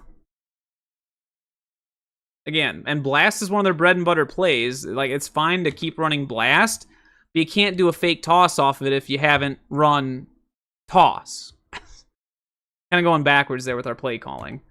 All right, are we in regular wing slot or unbalanced? We're in regular because the tight end's up here. Ooh, Reese Hunt in the game. Yes, he is. Is that Blake Krause over there at tight end? It is. You got Hunt, Krause... And Crawford's over there at guard, one of the two guards, Grossman, Ripplinger. Just got the whole squad of Panthers out here. Also, Stillwater. Where is he going? No. Do not do... they're stacking the safety in the corner to the same side again. I mean, at least it's a 2x2 set, but, yeah, I don't know about that one. I wonder if he's blitzing or not. Like, duh. I'm sorry, it's too obvious. And I get it, you're going to send a 5-man pressure, but again, it's 3rd and 8. You know North is going to pass. Even though they're in 13 personnel, they're going to pass, and they're not going to play action, because, Stillwater knows that it's not a run. But they don't do any stunt. Again, look, they're just straight up rushing their gap. The only one that sort of does something is... I don't know if it was intentional or if this was called the end over here. I don't know if he's boundary. I guess he's sort of boundary side, a little bit short. Now he's more of the field side, slightly wider. It's hard to tell because they're in the middle of the field. He dives into the B gap, crosses the face of the tackle. Guard's helping out with the nose. Guard's a little bit too late realizing it. Ends up holding him. Ripplinger picks him up. And it's a max protect. Like, North is blocking with everybody. They got 9 guys blocking. It's just a single route and a comeback. Wasn't the best executed. Mr. Grossman way overthrew it, but he's got a clean pocket to work with. They have 9 guys in protection, and once again, obvious passing situation, no stunt by Stillwater in an obvious passing situation. I don't know about that. No twist blitz, nothing. Just straight up, just go to your gap. I'm starting to get like Prior Lake syndrome. Like, and we don't need to adjust. We don't need stunt. Big kid, go make push. Backer, go blitz your gap. Well, what about like stunts, twists, something to keep the O-line off edge in a passing situation? What about like pass blitzes versus run blitz? And go forward. Big kid, go do big kid things. Like, I'm getting those same vibes from Stillwater here. Which is really shocking, because they are a very well-coached team over there. We've seen that they're well-coached. I'm just not a fan of some of the defensive play calling. All right, either way, it's 4th and 8. They did a good job. North could not execute the comeback. And isn't that funny? Both teams have already gone to comebacks within the first quarter. We're only 7 minutes into this game. But, yeah, 3rd down and long play, they like comebacks. Noted. Same punt thing out of 12 personnel. Come up and get the ball, falls on it. Oh, that's great field position. Now Stillwater only has to go, 57 yards here to score. And he caught the ball, went down with it. North couldn't flip the field. You're giving Nick Kinsey a short field to work with. Let's see what the Ponies do. They're still in 10 personnel. I guess this must have been before they started doing their I formation stuff. Okay. Where did Emilio line up? He's slightly in front of Mr. Kinsey. To me, he's either running wide out that way, or it's a pass play and he's coming up to pass protect up the middle again. He's pass protecting up the middle again. You're not? Yeah. No, okay, well, second or I guess the first thing I said. He's running wide out that way, which he did. What's the run play? Huh?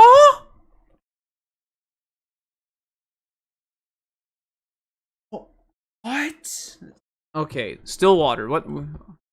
We gotta zoom in. What was the play call here?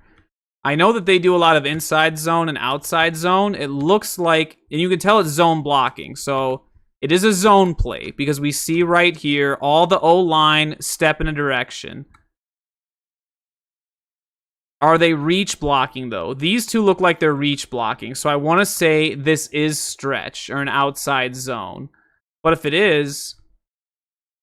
Yes, it is, because look what number 9 does, the other receiver here. He's trying to hook the outside backer, but you gotta ID who's who. I mean, that's not nobody, that's Reese Hunt right there. That's arguably the best player on that defense, and you're running right at him? And I get you're trying to do a double team, but you're having a wide receiver try to block Reese Hunt? Like, sure, he's got the help of the left tackle, but look what the left tackle does. He's not reaching. He's kicking back as if... And if you're letting him run upfield, sure, you can get back to the other side. But, no, Mr. Hunt's just a beast. Look, he stays in his gap. He can't bounce outside. He does a spin. The rest of the Oh, great job by the safety. Or is that number 5? Yeah, it's number 5, the outside backer. He does a great job containing the edge. I don't like that he ran inside of the slot receiver, but as we saw before, That slot receiver cannot block that outside backer. He does a great job filling, forcing him to cut back. Emilio's got nowhere to go. I mean, that's just such a great effort by Lakeville North. And again, look, Braden Owens getting penetration. Number 90, the nose guard, getting penetration. The only thing the backside could do is he needs to fill down the line a little bit better here. He gets a little bit too far upfield, and there is a cutback lane there. But eventually, because his teammates do such a good job driving back the rest of the Stillwater offense, boom. I mean, a lot of this is shocking. So you get a double team there. Oh, speaking of missing a double team at the point of attack, so this could have gotten off better. I think this is the place, this is the center. The center could be helping right there. Again, that's Braden Owens, another great big kid for Lakeville North, another very good defender. Probably, I don't know where he's playing college at, but I imagine he's got to be playing college somewhere. And the center doesn't double team him. He goes straight up to the next level. So you don't have a double team at the point of attack. Like, I get it's supposed to be an outside zone, but and again, like, you're running at Reese Hunt and Braden Owens. Like, what? Why would you do that? Yeah, I don't know. That just might be, and again, it's a lot harder to predict that stuff week one, because you don't know numbers of kids or anything at that point. You're essentially going in blind. I mean, you'll know some of the returners from last year, but you're not going to know their numbers. I don't know if Reese Hunt, I think Braden Owens was still 91 last year. Maybe, yeah, he was 91. I see him at Lifetime all the time. Used to. And then Reese Hunt, I think, was still 7. Maybe he had yeah, he was 7 last year. So, I mean, those two didn't change their numbers. Get that green crap out of here. But, yeah, I don't know. Again, I see the concept, and it could work against not as physical a team. Like, if you pull that out against, like, Blaine, that should work. If you pull that out against STMA had good outside linebackers. But Blaine, that would work against, definitely. Or even like a Park Cottage Grove or an East Ridge. I could see that working. But against Lakeville North? No. Yeesh, yeah. Poor Emilio's like, dude, I literally had nowhere to go. Like, what happened? Well, you had some mismatches and you ran at the best two defenders on your opposing team. So, you got another motion. It's not jet sweep. I mean, they keep shifting to 3-by-1 looks. North still has their safety cheated down. Again, even if the Panthers are on the prowl, you know who's going to be blitzing. He's blitzing. And to me, it's obvious right here. Like, those 4 are coming. And what is this? We have a stunt. And look, the stunt gets off because they have less yardage to work with. Oh, great job by the Stillwater guard picking it up. Instead of looking outside to the DN, he immediately looks back inside. There was a little bit too, again, there. This time you're only 2 yards off, but I mean, that 2 yards is making all the difference in the world, North, because when you're that far off, look, Stillwater guard gets his eyes up, he sees the stunt, and he picks up the backer. He only gets a piece of him, but it's enough to get the play off. So, yeah, need to execute that a little bit better. Just creep up a little bit closer if you're going to be doing stunts like that. And again, I was able to call who was blitzing, even though they're running prowl, because our deep safety is giving it away every time. He's not blitzing. He's got to cover the flat. Like, and once again, even, like, Stillwater, we can't keep having slot receivers try and block Lakeville North outside linebackers. That is such a mismatch. Like, look at this. This poor kid's, like, holding on for dear life. And number 5, look at the hand fighting here. We got to highlight this. Half a man, rips across to get to the other side, keeps ripping. Well, by that point, you know, wide receiver gave up. But he is fighting like a dog to get there. Corner still trying to throw that guy off. Ooh. Wait, what in the world happened here? These two are holding. 90 throws him down. Is he giving him a thumbs up or is he flipping him off here? Is he pointing at him? What happens? Is that the center? 67 is the center. The center and the nose guard getting a little bit of a tussle here. Also, ineligible man downfield. No, they can get away with it. I'm stupid because the ball is caught behind the line of scrimmage. So therefore, you can have receivers down or linemen downfield. Little tip. Yeesh. I'm only 26 plays into this game. Oh my goodness. I feel like I've been here for like 3 days. There's just a lot to break down with Stillwater and North. Also, was this a bubble again? I didn't even pay attention. It's the same bubble. And look at the, yeah, we're gonna complain about this again. Look at what the receiver does. He does a full 180 with his hips. Only do 90. Keep your hips facing that way with your shoulders slightly turned. That way when you catch the ball and you're sidestepping this way, all you need to do is your shoulders turn from there to there. You don't have to turn your hips. Your hips are already pointing in the direction you want to run in. Your hips are pointing that way. And where you want to run that way to the end zone. So, like, stop running bubble routes with back pedals. I will cry. At the very least, he is working his way out to the edge and there's a lane there. Wide receiver, you do a bad job. See how he stays inside and he lets the corner contain his edge?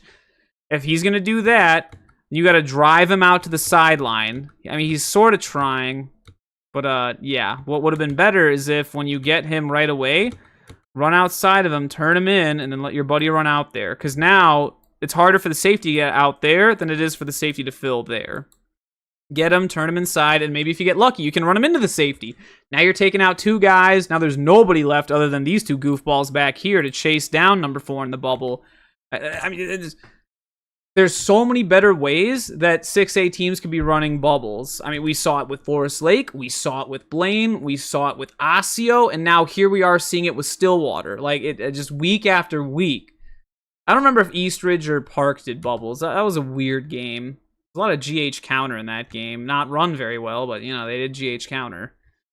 Okay. We got Panthers in the prowl. Why bother? Why bother? Safety's stacked here. These 4 are blitzing. 4 blitzing. He's stacked. Flat. Deep, deep, deep. And they all rotate over. Like... Hey, I wonder if that's the look we're going to get. Let's see. Maybe North will surprise me. Maybe they will. No.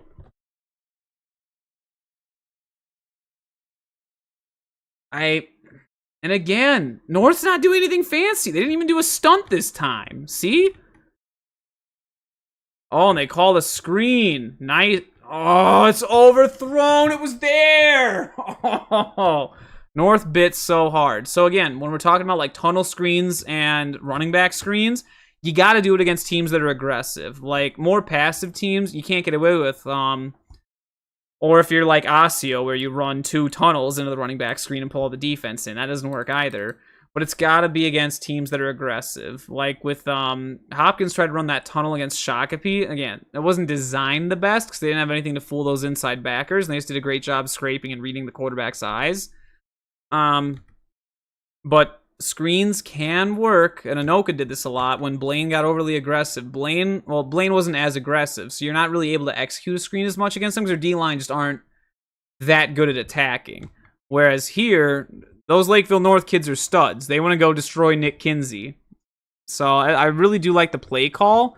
It's just once again, and how many balls have just kind of been thrown a little bit too high? I mean, the hitch at the beginning was too high. Another comeback later was too high. I guess the bubble at the beginning was too high if you want to be technical. Now the running back screen is too high. A lot of overthrows. Very unusual. And again, look at the Lakeville North defense. Look at all the linebackers that realize it's a screen. They come up. Where's the O-line blocking? We didn't get any of them. Ooh, and nice job by the North safety. He's taking on an offensive lineman there. Holds him to no yards. I don't know. Once again, that's another... Hello? Stillwater. Where's the play? Why are there plays cut out of the film? What are we doing? Coach Lance needs to see. What, did North have a good return? How are they on their own 46? This was a 3rd and long. Where's 4th down? Did Stillwater go for it? Did North punt? I am this close to hopping on Panthers Live and going, like, digging all the way back, like, however many months, like 8 months ago, to go find the game, just to be able to see what I'm missing. Anyways, we'll see if we get to that point. We're back to Lakeville North. We're in 13 wing slot. You have your wing over there, slot here, single back, 13 personnel, and then our buddy number 12 that doesn't do much out here. Are we going to run blast? We're running dive. Nope. 22 dive, or 32 dive, whatever they call it. We'll say it's a 32 dive. Do we have solid double teams at the point of attack? I don't think Stillwater cheated over. Nope, they didn't. I think we're in the 0-4-0 here. Outside backer attacks. Once again, look at Stillwater's defensive line. Nice arrow step by the nose guard. The center misses him yet again. Tries to wrap around him. Doesn't work. He may not have made the tackle, but look, he absorbs all these blockers. You couldn't get up to the inside linebacker because of it. He basically stops the double team dead in his tracks. So not only does the double team at the point of attack fail, and look, he steps aside. He gets half of the guard. They're holding him back, and he gets his hips in between. That is such a great way to beat a double team. I'm just loving Stillwater's nose guard. Fantastic play and technique. Gets a little bit far upfield here, but again, it's hard. He's being held and pulled down. But what he did do is he opened it up for his inside linebacker, who comes up and fills. Well, help him tackle. Don't just stand there. I know you got held. Turn around and keep making the play. He just stands back there. Get your butt up there. The whistle hasn't been blown yet, and pull him backwards. Don't let him fight for extra yards. But that is pretty positive for Stillwater. I do like that. Good defensive line play. Okay, 2nd and 7. If North is going to run a bootleg, this is likely where they're going to do it because 3rd down's a little bit too obvious that you need a pass. 2nd and 7 is a solid time for a bootleg if they have our buddy H coming across. And they do not. They just call... Did anyone pull? Nope. So 32 dive last time, 31 dive this time. Also, what is the point of running a bubble against zone? He's not manned up. Look at him. Where does the corner's eyes go as soon as the ball's snapped? He turns inside and he reads the mesh right away. So a bubble is useless. Yeah, I don't know about that one. Look at these two. They're... Got nothing going on. And number 2's done a great job. Remember they tried to hit him with that play action earlier? Where they had that dig and stacked post off of it? And he stayed with that stacked post. He's a smart kid. He was ready to play. Okay, so now it's 3rd and 5. So once again, North's pattern. Blast didn't work. Dive. Dive. Now are they going to run play action on 3rd and 5? Is it just going to be a straight back drop back pass? What do we got? And we're in an unbalanced wing slot. We have a tight end here, so he's ineligible. 80 cannot catch the ball here. Classic Lakeville North. We fumbled the snap. Now that's what I'm talking about. They did this against us in the 2023 game. In fact, while we're talking about Lakeville North, we're going to go back and watch that. I was on play like 33. We go to Lakeville North, week 3 versus Lakeville South. We want to go to end of the game. We had our game-winning kick and whatever. Offense. It's D right here. This is it. Yeah, see they had Ripplinger and Sawyer Wilkie, so they could do most of their... This is slot eye, so you have slot on this side, wide out there, eye backs, and then tight ends on this side. And what do? Oh no, we can't run power. We fumbled the ball, and we fell on it. There's Devin Abbey getting the ball right there. I don't know. I think it was Matt Larson that got it, actually. I'd have to watch the end zone. I'm pretty sure Matt Larson here gets it. Nope, I'm an idiot. Joe Hager, of course, on the edge.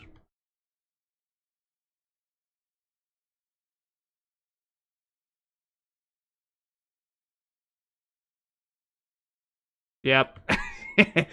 You can always count on Lakeville North. And look at that, just how packed it is up there at North Stadium. Battle of Lakeville's a fun time, man. But, yeah, I don't know what happened. This was a gift from God right here. God decided on that night Lakeville South was taking the dub. But, yeah, I don't know. Maybe, and it's weird because Lakeville North only does snaps from under center. I don't know if it's because their center is so pressured to just attack right away and get upfield. But definitely a little questionable. Here we are, play 30. It was the 3rd down. We said they were likely to pass, and they fumbled. Yeah, this is the play we were on. God, only on play 30. I have, what, 110 more to go? Oh, God, 116 more to go of this game. North. What do we... Okay, it's the same punt, but again, like... Well, I at least want to look at what their pass play was in this 3rd down, because they fumbled the snap. What was the pass route? And Stillwater knows. You're manned up. Safety comes over to help. No, he's blocking. He's not running a route. They're reach blocking. They were going to call stretch or toss. Oh. Interesting. I do like that, though, because obviously, as we saw, Stillwater's expecting pass, and North's like, run it at him. Love that by North. That's again, that is their identity. They're going to punch you in the face and run the football. Oh, yeah. See, now we're getting the rain coming down. You can sort of see it here towards the top of the screen. Over there, you got some raindrops. And again, if that's the kind of weather you're getting, Stillwater, why are we in 10 personnel, like, pass happy? So, ask and you shall receive. Now, Stillwater has adapted. We're in 21 personnel with I formation. We have tight end up here. Z is off. X is on back here. And we have a fullback leading for Emilio back here. Let's see. I don't know what kind of run play. Because remember, Stillwater was running, we saw that outside zone before, or a stretch. How are you going to run that out of this? Yeah, I guess you could run, like I was talking about, duo. You get double teams at the point of attack. Speaking of the point of attack, go, go, go. He attacks. Don't let the radar fool you. Those four coming because he's stacked down here. He's in the flat. He's going to be playing his deep third, deep third, deep third. He goes out there, over there, and over there. I was wrong. They sent 5. Oh, they're really bringing the zest now. Was it power? I think it was power. They pulled a guard. Guard pulls. It's power. Once again, though, look at the technique here. Oh, the run blitz. The Will Backer run blitz. That's not 21, is it? It is. That's Blake Krause right there. Look at... I don't know if it's Krause or Krause. However you say it. My apologies. Look at him come through right here. Untouched. And again, where's the double team at the point of attack? I get that... And if Lakeville North is giving you the trouble with the prowl defense and you don't know, like, where the double team at the point of attack is, who are we supposed to block? What's our blocking rules against this? Give them a fake clap. Ice them. Force them to get out of it. If you ice them, they're going to reveal where they're going, and now you at least have an idea of where they will be. Yeah, but they whiff it. Oh, geez. She came in. If he comes in a little bit closer to the guard's butt and takes a piece of the guard, he comes in too high as well. Who's this on the edge? 49. He's got to come in tighter off here and engage the pulling guard. He misses him. You can tell the guard's trying to look inside. It's supposed to be power because the fullback is a kick out block on the edge there, although he blocks his own tight end. Huh? Look at the fullback here. Yeah, he blocks his own tight end. What? Meanwhile, the edge defender that he's supposed to kick out, number 49, runs right by him, and he blocks. Might need to check to see if a young man's there is concussed, or if he knows that they're wearing white today. I know Stillwater wears red at home. This is not a home game, Stillwater. You're on the road. You're wearing white today. Don't block the white jersey. You want to block the red jersey today. Oh, boy. Yeah, gotta on power. He has the kick out, and then the guard comes and looks in between, and there is Emilio's running lane. That does not happen here, though. Oh, holding Mr. Owens, still get upfield, but once again, outside backer. Look at how he's able to run fit from depth all the way out there. He comes in, and he attacks. He takes half a man. He wraps up at the play side hip. Oh, that's just really nice technique, and it's a 1-yard gain Stillwater. And what I do like about this, so Stillwater came out in all 10 personnel for the first, 2 or 3 drives of this game. So you can tell that's what they scripted. Now that they're done with their script, so when I talk about that, a lot of teams don't know. Well, teams know. Kids probably don't know this. Your OC will script out like the first few, maybe like at least the first drive, first 10 plays before the game. And that's what they're going to stick to and what they're going to run. And then after that, they start making their adjustments. So what this tells me is Stillwater's done with their script. They realize, hey, given the conditions and everything, we can't keep doing 10 personnel. We got to go back to our I stuff, which Stillwater did a ton in the 1980s. I assume they probably did it in the 90s as well. But as we saw at the beginning, they only did 10 personnel as part of that script. So it's fair to assume, what have they mostly practiced leading up to this game? Well, probably 10 personnel. So now you're going to come out and primarily be I formation out of 21 personnel, which you're not, again, how much have they practiced that? You're going to rely on something you haven't practiced as much. Maybe they're pulling an STMA where they're like, well, we don't need to practice it during the week. We practice it during the game. It's a new revolutionary way of practicing stretch. Instead of practicing it during the week, we tell our kids to figure it out on game day. And then it doesn't work. What a concept! Yeah, I have to throw a little bit of shade there. That was really odd last week when they kept running stretch over and over again when it looked like they never had practiced reach blocking a single day in the offseason or at any point. Go figure. So we had power for 1 yard on first down. Play action is a little too obvious here. They want to pick up more yards. Toss. And look. So STMAs, going back to them, we're all reach blocking. Notice they did not pull a backside guard. Smart. No pull backside guard on toss. Good. Do we get the point of attack, though?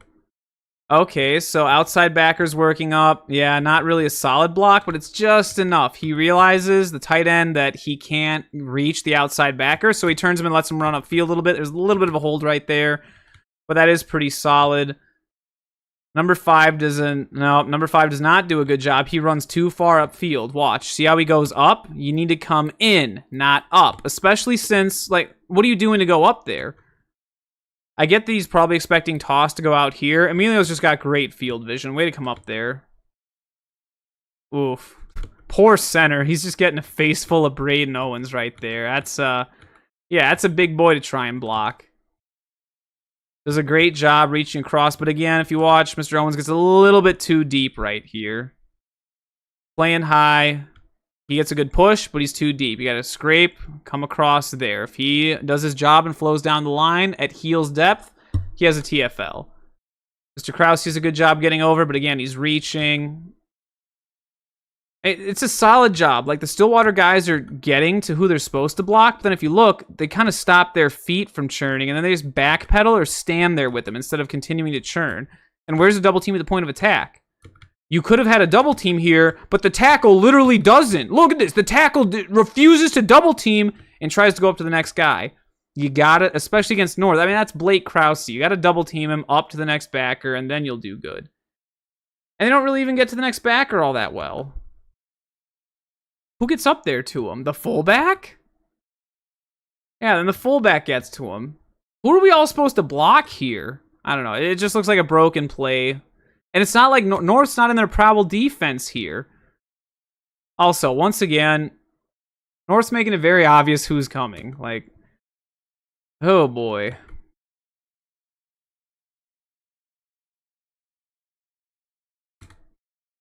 Yeesh. Either way, I mean, they made something out of nothing. They ran a toss. Emilio knew to cut it up. That's just great running back vision. He sees where the hole is, how the play develops. You can tell that he's been involved in zone. If he did see, he has a cutback lane right there. There's his touchdown lane. But obviously, in the heat of the moment, you're not going to see that. And again, receiver blocking makes big plays. What does this receiver do? He stands there. He's like, yeah, maybe I'll touch a safety, maybe not. And then, is this the fullback? The fullback sort of chips this guy. You got 3 guys blocking 1, and none of you really make the fullback. Go hit the corner. Who blocks the corner? Is he supposed to block the corner? The receiver? Is the fullback supposed to get him? A cornerback is making that tackle? Meanwhile, you have 3 guys blocking a safety, or blocking the opposite inside linebacker. You have a tackle, you have a guard, and the fullback eventually comes and gets him. That's a play side tackle and the backside guard that gets him. You're telling not a single one of them could have gotten up? I don't know. Interesting blocking rules. All right, I formation. They're only calling pro left here. That's consistently Z and your Y are up here. Our buddy X is down there, and then your 2 and your 3 are back here. Power again. Yep. Look at that. It is power. How about that, Stillwater? So they've run power and toss. Classic. Maybe they called Maple Grove. Ooh. This time we finally got our blocks off. See, when there's no radar or no prowl defense, a little bit easier to pick up on. Well, you know what's stupid about this? So this isn't quite a 2-4 nickel because he's a defensive end. He's not an outside backer. But it looks like a 2-4 nickel. And it's sort of because number 5 is way stacked outside. Normally, like we saw earlier with Stillwater against Lakeville North, they stacked a safety into the box against 13 personnel to help with the run. Well, here you are. You have an I formation. Normally, you're going to see a safety stack down. They actually pulled a backer out of the box. So now you only have 6 men in the box? Huh?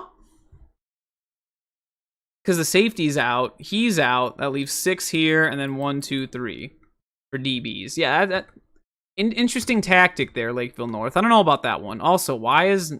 You know a stunt's coming because he's so far off the ball. I didn't realize this. North has a ton of telltale signs about what they're doing. Very obvious. Oh, remember how I said earlier, if Mr. Owen stays a little bit lower and comes off right at heels depth? Sort of does this. If he keeps pursuing, maybe he has a shot at this, but it looks like it goes a little bit wider than him because it's a power. Do we get a good double team at the point of attack? No, not quite. Guard does a good job here. Tackle kind of misses. Yeah, the guard's really what gets this. And it's more so because they're running a stunt. This end loops inside, and the guard wants to push them that way anyway.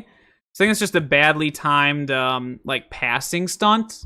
And again, you have to know whether you're running a run blitz or a passing, like, type stunt. This is a passing type stunt against an I formation that they have yet to pass out of. On 1st and 10, where it's likely to be a run play. So, that's a little bit questionable. And having the outside backer way out there, I mean, what's he doing out there? Is he supposed to cover the flat? If he is, put him up in here, and then he can cover the flat. He doesn't need to be back there. There's nothing that he's covering all the way out there. And Stillwater didn't have as good receivers this year as they did the season prior, so you don't need to have him out there. You don't have as good of a threat at receiver. Nice power. Is this the tackle that goes out? No, it's the tight end. Receiver doesn't do anything as usual. Gotta get better receiver blocking, man. At least go get a safety. You just stand there and look at him. But you know who does get up to the safety? The fullback. Look at him this time. Oh, no, that's not the fullback. Who gets up there? The pulling guard. Oh. Oh, but you know what? Emilio's got to stay behind the pulling guard. If he sees the guard body that guy down, whoop. And then if our wide receiver actually blocked the corner, then there's our touchdown. Oh, Stillwater's so close. Again, another nice 12-yard gain. They're starting to give North a little bit of their own medicine here. Will North adjust? Are we calling prowl? Are the Panthers on the prowl? No. Could have a stunt coming this way because he's a little bit further off. Didn't I just say we're going to have a stunt coming this way because he's further off and he's further up? And what happened? It's exactly what happened. Like, North. Oh, boy. Yeesh. And they moved number 5 even further back. Why do we only have 6 men in the box against an I formation? What are we doing? Ooh, nice little fullback dive here. Is this a trap? No, they don't pull anybody. And this works. No, it doesn't work because think about it. Which way does Mr. Kinsey open? They don't open that way on a fake toss. This is set up off a fake toss, but he's got to open... Wait, he opens this way instead of opening that way. Going back to the Prior Lake Forest Lake game, Prior Lake made the same mistake. They opened the wrong way on toss, so there was never a threat of the dive getting the ball. This time, you're opening the wrong way, and the dive gets the ball because it's too obvious. See how you spin all the way around and he gets it? But we already saw a toss. We saw, like, go back a few plays. This is play 35. I think 33 is when they did the toss, right? Watch which way Mr. Kinsey opens. He opens around the back. So again, if you're going to run the fake trap or dive off of this, you have to turn around, keep turning, and then there's your handoff. Stretch your hand out there. He gets it. Fake toss out that way.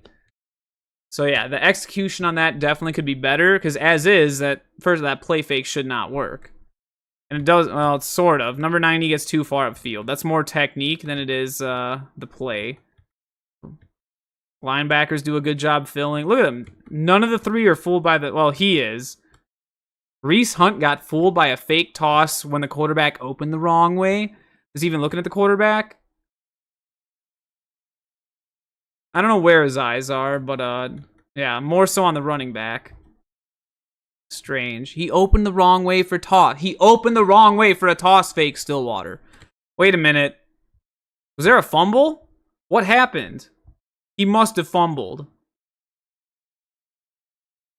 He did. I missed that. Look at this. Oh, nice job. Is that Blake Krause punching the ball out? I think it is. Or is that 49? No, that's a 23. I don't know who 23 is, but yeah, nice effort by North. And again, this goes back to the whole, do you think Stillwater, if they were like, their whole script coming into this game was 10 personnel, how many carries do you think their fullback had throughout summer training camp if they're expecting 10 personnel? Next to none, probably. And now, again, going back to the whole STMA thing, if you never practice stretch, don't call it in a game, right? So, same concept now applies it to Stillwater. If you have not practiced that, you can't call it in a game. Especially if the kid doesn't have reps carrying the ball. How's he going to know ball security in that? And it's not like they're playing nobody. It's Lakeville North. They were a 1 seed. And they were a 2 seed last year. 7-1 both seasons. Like, I don't know about that. If you don't practice it, you can't call it in a game. And again, like I said, the execution's not there. Kinsey opens the wrong way. I don't know if that's on the quarterback, if that's on the way the coaching staff designed it. Maybe they just didn't know because they've never practiced it. It could be any of those things. But either way, if any of those like issues are like distinct possibilities because it hasn't been practiced or whatever it is, don't call it in the game. That's big. Stillwater was finally driving on North, and you give the ball right back. And we're finally almost out of the first quarter. So what's North going to do? They're going to hit him with play action and take a shot after a quick turnover. Not a bad idea. Let's see if it works. Works out for him. No, they do a jet sweep. What in the Centennial did I see? You know what's funny? I think I've commented a while ago that nobody in 6A does fake pulls. Technically, that's false. The one time in 6A it happens is when Centennial runs a jet sweep like this. Backside guard will pull out there as like just a fake pull. And the play side guard also pulls around on the actual play side. But that backside is the one fake pull that I've seen in all of 6A. Centennial on jet sweep. The one time it happens. Oh, okay. This is more on Mr. Ripplinger. So, jet sweep, it's an outside run play just like STMA with their stretch. So, where do we have to get? To the edge. Mr. Hunt's kind of messing this up too. He's not getting around on the edge. Oh, guys. Does nobody know how to reach block? Do we not practice reach blocking in Minnesota? So the problem is he's driving him that way. Mr. Hunt's having a real hard time turning him in here because he's fighting his own teammates' momentum. That's just not good job reach blocking. We get solid penetration. Then Lakeville North. Oh, that's a great read by this inside linebacker. He sees the hole. He goes and he tries to blow it up. He gets past him. And is this the other linebacker scraping across? It is. Oh, I'm loving the Stillwater linebacker play. The two inside linebackers, the nose guard, pretty solid. Outside linebacker leaves a lot to be, especially our buddy here. He loves to dip inside. He could use some improvement, but interior guys are pretty solid for Stillwater. Look at that. Hand fighting, reaching off. And 79 gets pushed back a little bit. And I will give number 10 some credit here. He is fighting half a man. He's fighting half... Well, that's not the man I would have chosen, half a Reese Hunt. But he stays in the gap in between them. And again, he's doing a great job containing the edge. That's his primary objective. See what happens when he stays on the edge? What did I say? The Ponies' defense is chasing and pursuing. He makes his edge. I don't think that's Ripplinger. I think that's Aiden Forsgren. Fast kid. Where's he going to cut back to? Right into a Stillwater linebacker. Beautiful team defense. Stillwater gets a lot of credit for that. Number 10, good job containing the edge. You've learned. Way to stay outside. You get a green check mark. And we're finally into the second quarter. We're making progress. Oh boy, North's back at it. They're in a balanced wing slot. Still 13 personnel. Ooh, they ran trap. See, they leave an edge defender unblocked. They go and they try and kick him out. But once again, why does trap not work? Because the guard... Look at the play side guard here. Look at the play side guard. Or is this the center? It's the center's fault. So, what is the most important thing of any run play? A double team at the point of attack. If you're running trap up the middle, where's the point of attack? At the nose guard. You're not going to block the edge defensive end because he's your trap guy. He's going to kick him out. The center and the guard both need to drive the nose guard back. And we've seen Stillwater's got a good nose guard. You can't block him one-on-one. You need to double team him. So a lot of credit to Stillwater's nose guard. The North makes a mistake. The center runs right by you to backer. You do a great job holding your ground here. You get a little bit high, but you're under the shoulder pads. And because of that, there's no hole to run through. He blocks sheds. Ripplinger runs right into him. That's a really great job. Penetration kills the run game. All because North center decided he wanted to... Look, he's blocking his own men. What?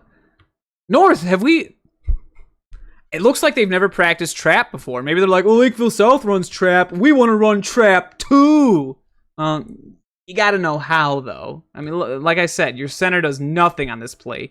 He pushes his own guys in the back. Like, come on. Oh, that is not LBC right there. No. That might be Buckboard. No, not even Buckboard, because Buckboard's solid. What's a bad restaurant in Lakeville? I don't know.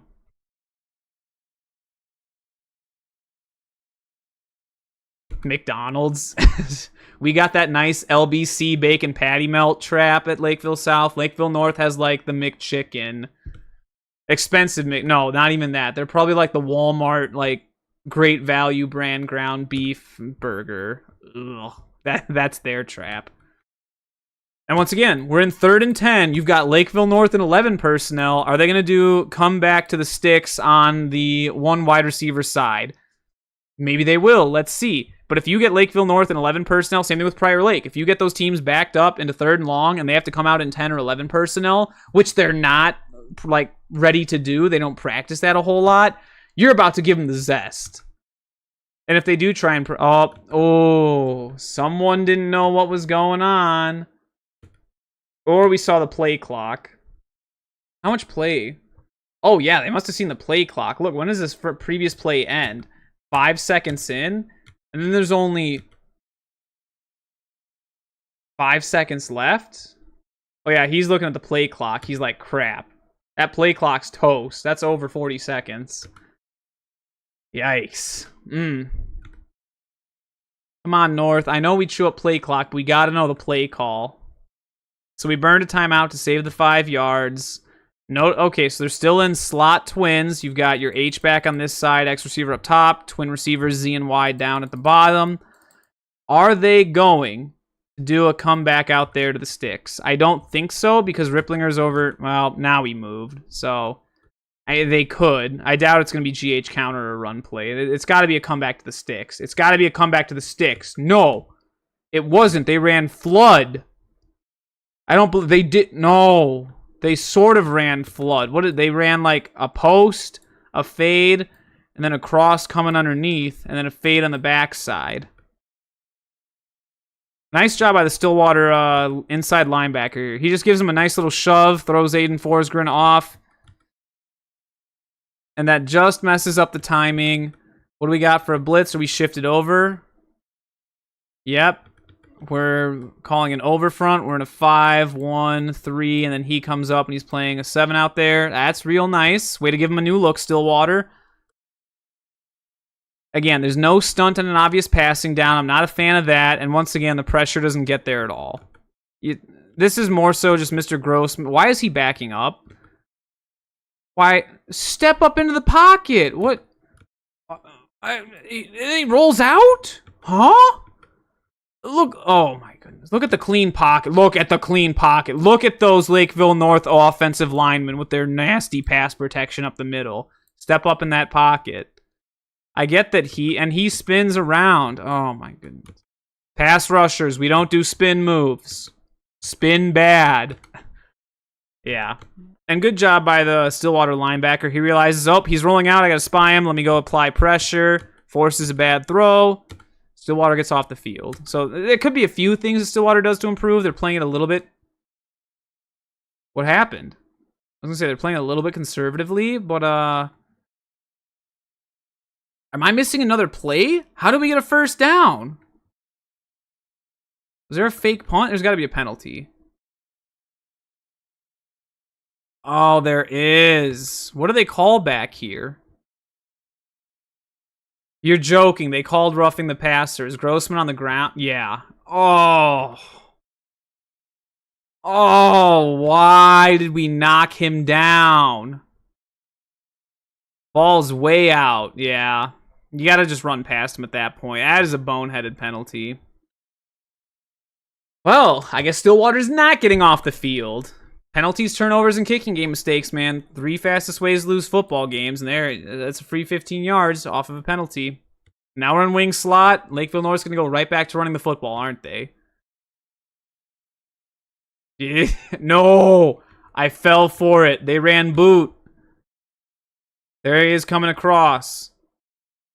Oh, and what? Maybe it's something with the rain. How many overthrown balls have we had?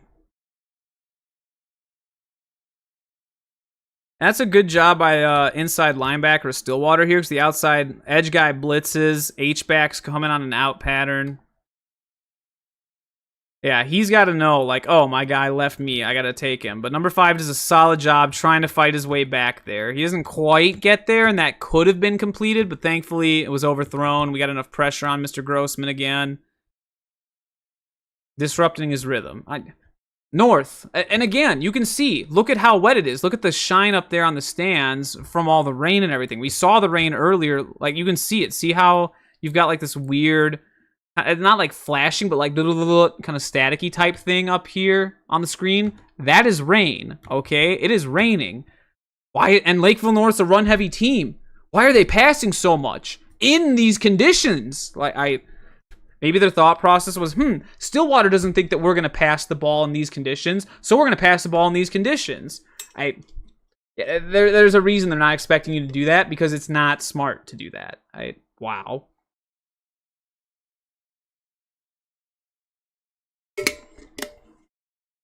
Oh, boy. I'm dying over here. Maybe now they're going to go back to stretch, toss, blast. What do we got? Outside run. They're in pretty tight. Ooh, iced them. Yep, they went with stretch. So, do we get reach blocks? No. Oh, number 2, Mr. Forsgren. What are we doing here?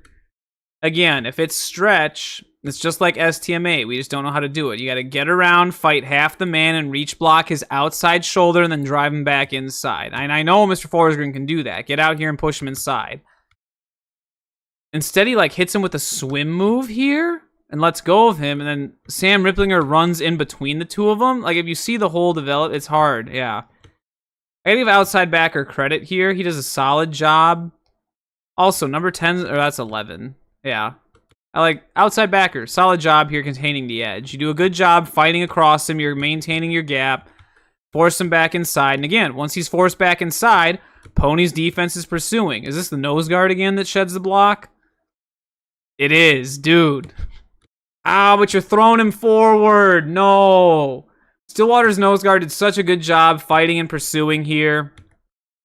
But then what does he do? He runs backwards, and then he turns and he throws him. Why? Why are you turning and throwing him?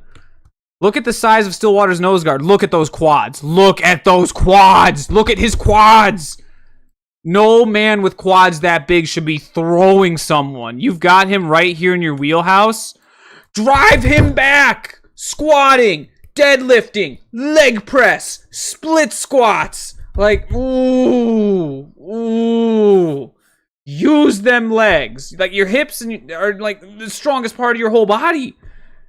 And I get that you're maybe a little bit high. Turn the legs. Drive him back. Because you've got him right now at the 40-yard line. That's only a 3-yard gain. It's 3rd and 7. But because you decide to throw him forward, look where they mark the ball. Now it's 3rd and 5. Much more manageable. Like, you gave Lakeville North a free 2 yards. That's longer than I am tall. You gave him a free 2 yards just because you wanted to throw a guy instead of just driving your legs a little bit. Like, come on, man. Oh. I feel much better stopping North on 3rd and 7 because you know they have to pass. They got no choice. Whereas 3rd and 5, they can do stretch, they can do toss, they can do blast. Like, they can do any of their run plays still. They're probably not going to call dive. But a little bit harder to predict. And that makes it more difficult for your coaches because now the playbook opens up a little bit for what North can call.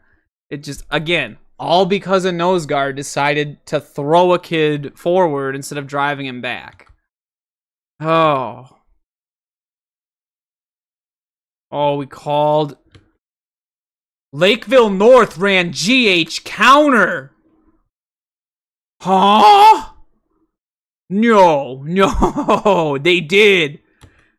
The guard and the H-back pulled. Now, they're not quite as... Okay, you can tell they haven't practiced it like Edina has. Mr. Crawford does a pretty solid job coming around. If there's nobody to block, he turns inside. He goes for the kick out. Problem is, what does our buddy here do? The H-back. Who's this? 20? 21. All right, we're going to pick on Mr. Krause here a little bit. So, guard's supposed to have the kick out. There's nobody to kick out. He just keeps running. Eventually, Mr. Crawford gets the kick out. H-back is supposed to go inside. Remember, GH counter. Guard kicks out. H-back comes, takes first man inside. It's basic counter rules, opposite of power. And they just don't do that. Mr. Ripplinger's got good field vision, though. But again, if this play was run properly, then Mr. Krause's blocking the man that makes the tackle. Ooh, nice job by... Is this the right guard? That's the right guard. He has a good job. He's blocking square. He needs to get this hand on the inside here and try turning that linebacker out there more. It'd open up the lane better. Crawford gets him. You come around, get the next man inside or up to safety. Actually be that next linebacker over. If Crawford kicks him out, Krause actually gets up to the guy he's supposed to block, next man inside. Then Ripplinger basically just has to make a move on his buddy, the safety again. So yeah, you can definitely tell that North has not practiced GH counter as much as like dive, blast, or toss or stretch. Again though, it's still enough for a first down. It could have been a lot better, but it was sufficient, as we will say. You know what? Better word? It was adequate. There we go. And hey, if North is fine just being adequate, good for them. Ooh, we got power. Yes, we do. We got backside guard pulling around this time. H-back tries to get a kick out. Look at Stillwater again. Is that the D-line? Linebacker does a great job filling. Right side defensive ends getting in there. You're playing way too high. Look at the helmet right here, the D-end on the right side. Way too high. And once again, what does my buddy number 10 do? He's diving inside. He has not learned. I love the inside backer play of Stillwater though. Watch the look at this. He fits, he scrapes over. Like their inside backers are playing phenomenally at Stillwater. I'm giving them a lot of credit. But outside backer, yeah, just I don't know who the outside backer coach is. We got to stop our guys from diving inside. Like you just cannot do that. Yeesh. Number 49 blows this play up, though. The linebacker helps blows it up. They get right there. And is North getting a double team at the point of attack? No, look at the tackle. The tackle ignores the defensive end. They left the tight end to block a defensive end one-on-one? North! You know better than that. Huh. And look at this. They get a... Who's the center go? Once again, the center has to take the backside. You're telling me the guard can't... Well, the guard's pulling, so I guess the center has to take that guy. Why not have the center double team there, and then you have him do a seal block there? You don't need to block him on the backside. Because, yeah, the backside tackle essentially just ends up hitting the same guy the center does. No, my bad. They actually run into each other. Your backside tackle blocks your center who does nothing. And I gotta give credit to Stillwater here. Once again, they called an overfront. Yeah, I think he's in a 3. He's either in a 1 or a 2 up here, and then he looks like he's more in a 5. They're giving a lot of different looks to North, and I'm really liking those overfronts. They're messing with North's rules here. I gotta keep that in mind. Overfront, North do not like. Especially at the point of attack. Look at that. All because they left a tight end. And you've got an H-back here. If you want to have a kick out there, like I get when you run power, your fullback has the kick out. Maybe run it the other way, though. Like, if you're getting an overfront, you have a 3 technique here, because then you can much easier get a double team there. Have those two, and then, well, no, because he's got a kick out. If he's got a kick out here, then these two come around and block him. You wash him down. You seal him because he's in a 5, and then the guard can pull around and look inside for backer. Yeah, I like that. And then have him go block a safety or something. There's definitely better ways to do it than what North is currently doing. But fantastic play by... Oh, don't give up, Stillwater. Other backer gets tripped up. He's like, oh, where am I? Keep pursuing. Number 11. Number 11. Number 10, keep playing. 10 does a decent job to keep playing there. He sort of sees it. How does he not end up making the tackle? What does he do here? He fights off this block. He's the one that realizes, oh, I got to make a tackle. He touches him and then lets go and then lets all of his buddies make the tackle. Interesting, Stillwater. But again, Stillwater is getting carried by their D-line and inside linebackers. And their safety and DBs have made some really good reads. So, last week's stream, STMA versus Osseo, I was talking about how STMA started running a 3-4 defense last year instead of a 4-3. And I said the most important position in a 3-4, if you're like making that switch, is because you think you have better outside linebackers than you do D linemen, and you need those guys to contain the edge, right? Well, what I'm seeing from Stillwater here is that they do not have those guys to contain the edge. Number 10 and number 11 are diving in, they're running up field. They're not the best players in the field, especially compared to the inside backers in the D-line of Stillwater. So if that's the case, why are you running a 3-4 defense? If not a stud and not a stud, don't run that defensive scheme.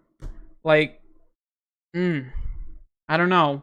Then again, maybe they're just like, yeah, we don't want to just change to a 4-3 just for this one season because maybe they've got the linebackers coming up. I don't know. And you know what? I'm not going to be too harsh because it's like what we've seen from these two. They're just diving in so hard. Like, to me, that can just easily be coached. That's just coaching. Stop diving inside. Work on drills them. If you see down blocks and you have a guy coming to kick you out, engage the outside shoulder of the man kicking you out, drive him back inside to close the gap. Do not dive inside of him. Yeah, there's drills you can do to prevent that. So I'm going to say that's easily fixable. If you don't want to commit to the 4-3 because those kids aren't as good. And it's not like they're slow kids. But then again, like the effort here, I mean, how do you coach that? Like, how do you tell a kid, like, hey, you can't just give up and watch? Like, if you want to watch, go stand right over there, not out here. I don't know. That's questionable to me. Was there a penalty here? They call... Oh. Yeah, that's, pretty obvious hold there. What do they call, though? Oh, something went on here. Oh, well. Yeah, I missed that. Is this number 80, the tight end? No, who is this? 50-something? Yeah, 50. He's the pulling guard. Look, he's just standing here. He's doing nothing. And then what does he do? He randomly comes in. And he just randomly just starts throwing kids around? What? Look at him here. He's like, what? And he's not even anywhere near the pile. He's all the way back here. All the commotion's in here. Look at how far away he is. He just comes in. He's like, you know what? I feel like making it harder on my team. Let me just push a kid for no reason. Like, what? Is it that Sam Riplinger's at the bottom of the pile and you're trying to get guys off of him? Like, you'll be able to get kids up. Oh, I see. Because what's his name here is like trying to rip the ball still and is ripping at him. Maybe that's what he didn't like. So I think he's just sticking up for his teammate. But again. And then an official grabs him. That's just not smart. Oh, boy. And you want... I talk about like how, or I think I've talked about how like an Egan or Centennial or Eden Prairie, when they get behind the sticks, it's real tough for those run-heavy teams, let alone when you're 15 yards behind the sticks. That gets real tough because now your playbook like just got totally shrunk. You can't do inside veer, zone dive, or buck sweep off of that. That's way too much yardage. You're never going to make it there. And it's the same thing with North. Dive and blast and power are only going to get you so far. Stretch or toss. How are you going to get all those yards out of that? In 2 downs, because it's second down, mind you.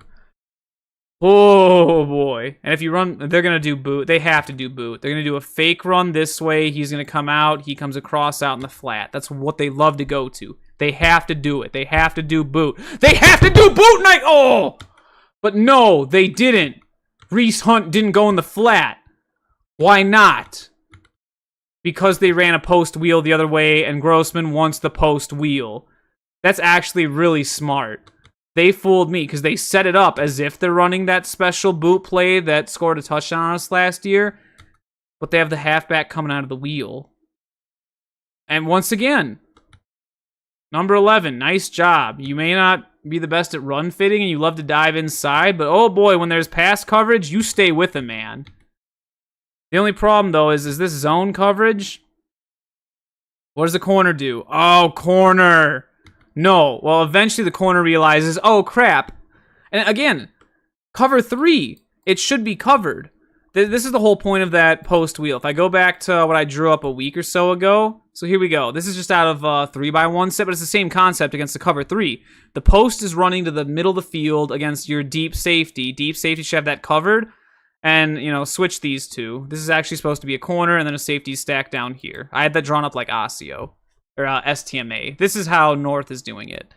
So this corner, for some reason, started going over here, and he realized, oh, wait, I'm playing zone, not man. Let me get back to my zone eventually. This outside backer was here, had to go all the way out there to stay with that. So that's a good effort by that kid. It's not his assignment, and ultimately, if Riley Grossman did want to scramble, he could have here.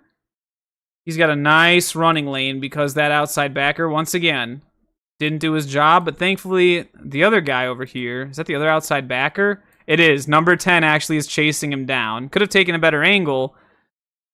Actually, no. Oh! Oh! Okay, we got to break this. Yeah. So like I said, yeah. Now I'm not going to give number 11 props because he's not doing his job. You were a flat defender as soon as he starts going deep on the wheel. And again, this is partly on the corner. Why are you running with the post over the middle? If you know it's cover 3, as soon as you see him break in like that, and you know they don't run verts, Lakeville North doesn't know what verts are. As soon as you see him right here, step, that's, yeah, see how he's stepping inside? He's not even doing a post. Oh my goodness, North.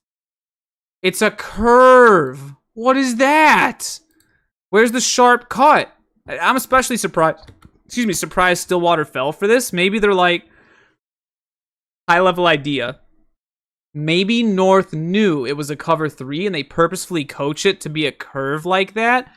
Because when there's a hard cut, the corner realizes, oh, he made a hard cut to the middle, leave him alone. Maybe they figured if we gradually have him slide into the middle, the corner won't notice because there's no hard cut, and he'll think he's just running with the guy in his zone, when in reality, he's running into the wrong zone.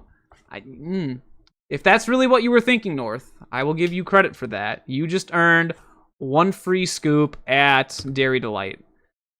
And then again, I talked about how number 11 is not supposed to run with this, because look, as soon as he goes deep, he's supposed to defend the flat. Once it goes deep, you trade it off to your cornerback there, and he has the deep third. You do not have the deep third. Now we have 2 defenders essentially in the same place.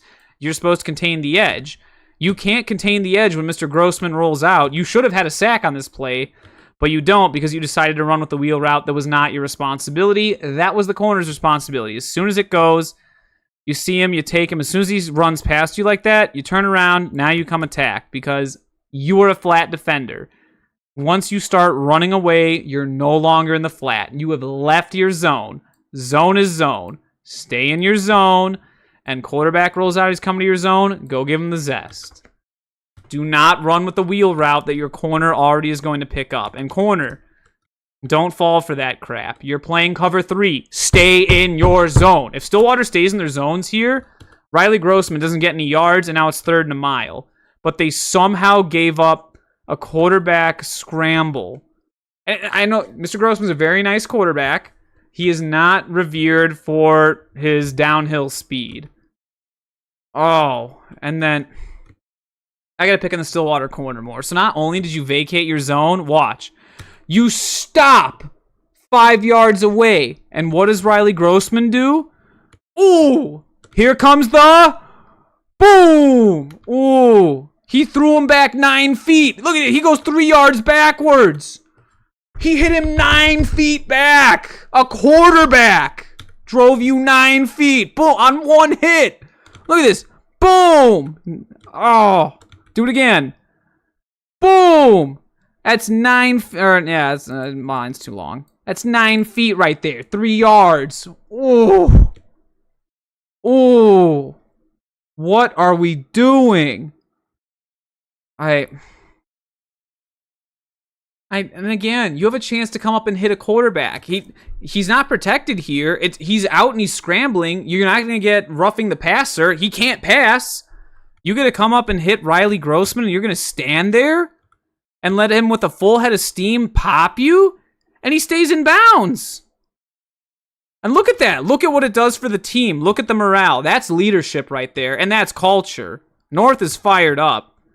And they want a flag because they think there was another late hit out of bounds. You're not going to get that. Nice try. But, yeah. That is senior leadership right there. Well, I mean, just look. Right after the hit, look at the sideline right here. Look at that. Look at all the jumping up and down. They know. Like, Stillwater.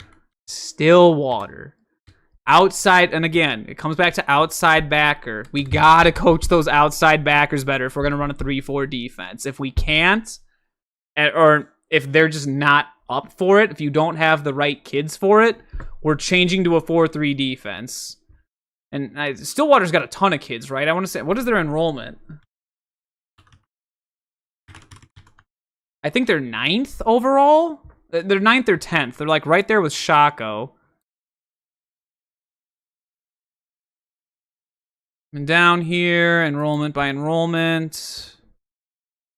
Yeah, they're 9th. They have almost 2,500 athletic enrollment. 1, 2, 3, 4, 5, 6, 7. I'm wrong. They're 8th, and Shakopee's 9th. I forget White Bear's 10th.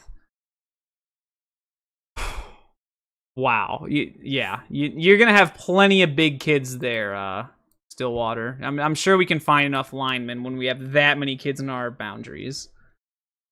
Oh, boy. Oh, calling an audible. Let him know, Mr. Gross, when we're back in double slot. Now we're motioning to wing slot. We got blast. No. We're just calling 22 dive, or 32 dive. Whichever back it is.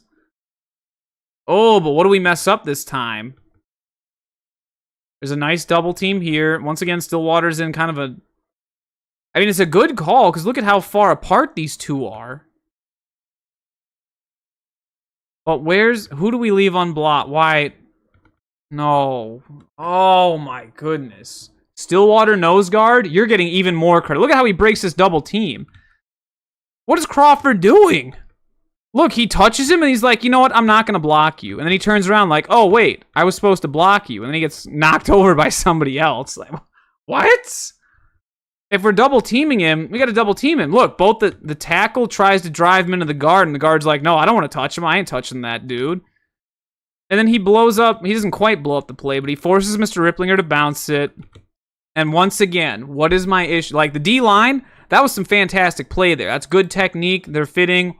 Inside linebackers both scrape over there. Like, the front five are fantastic for Stillwater. But what does my buddy, the outside linebacker, do? Why are we diving inside again? And look at how easy he makes it. The tight end, the H-back, they just wash him down, and there's our run lane. And the other inside backer, he's got a tight end in his face, and he's got a guard in his face. He's like, oh, I'm trying to get over there to cover for my stupid backer that gets wide, and he gets a little bit too wide. But again, it's not his job to defend the edge out there. He's out of position out there. But he has to because the stupid outside backer keeps diving inside. Look at it! Where are you going? Yeah, Stillwater. We gotta stop with sending our outside linebacker. Like, if you're sending the outside linebacker inside, loop the end outside. But no, they're sending them both, like, crashing way down inside. And I get it if you're taking the dive away, but then if you're doing that, like, if the whole point of that is to take the dive away and you're forcing him to bounce it, what are your DBs doing standing back there? If it bounces up, fill, and you come across. Like, what? Huh? It's like the defense just can't play as a cohesive unit, and eventually and they're still not up there. Look, the line of scrimmage is up here. They're still 5 yards off of it by the time they do come up. Like, what? Huh? And why are they, like, what zones are they, what pass concept are you protecting? It's 22 dive or 32 dive. Like, what? Huh? And the defensive end eventually block sheds and gets over there. He spins and gets over there, but oh boy, yeah, I don't know.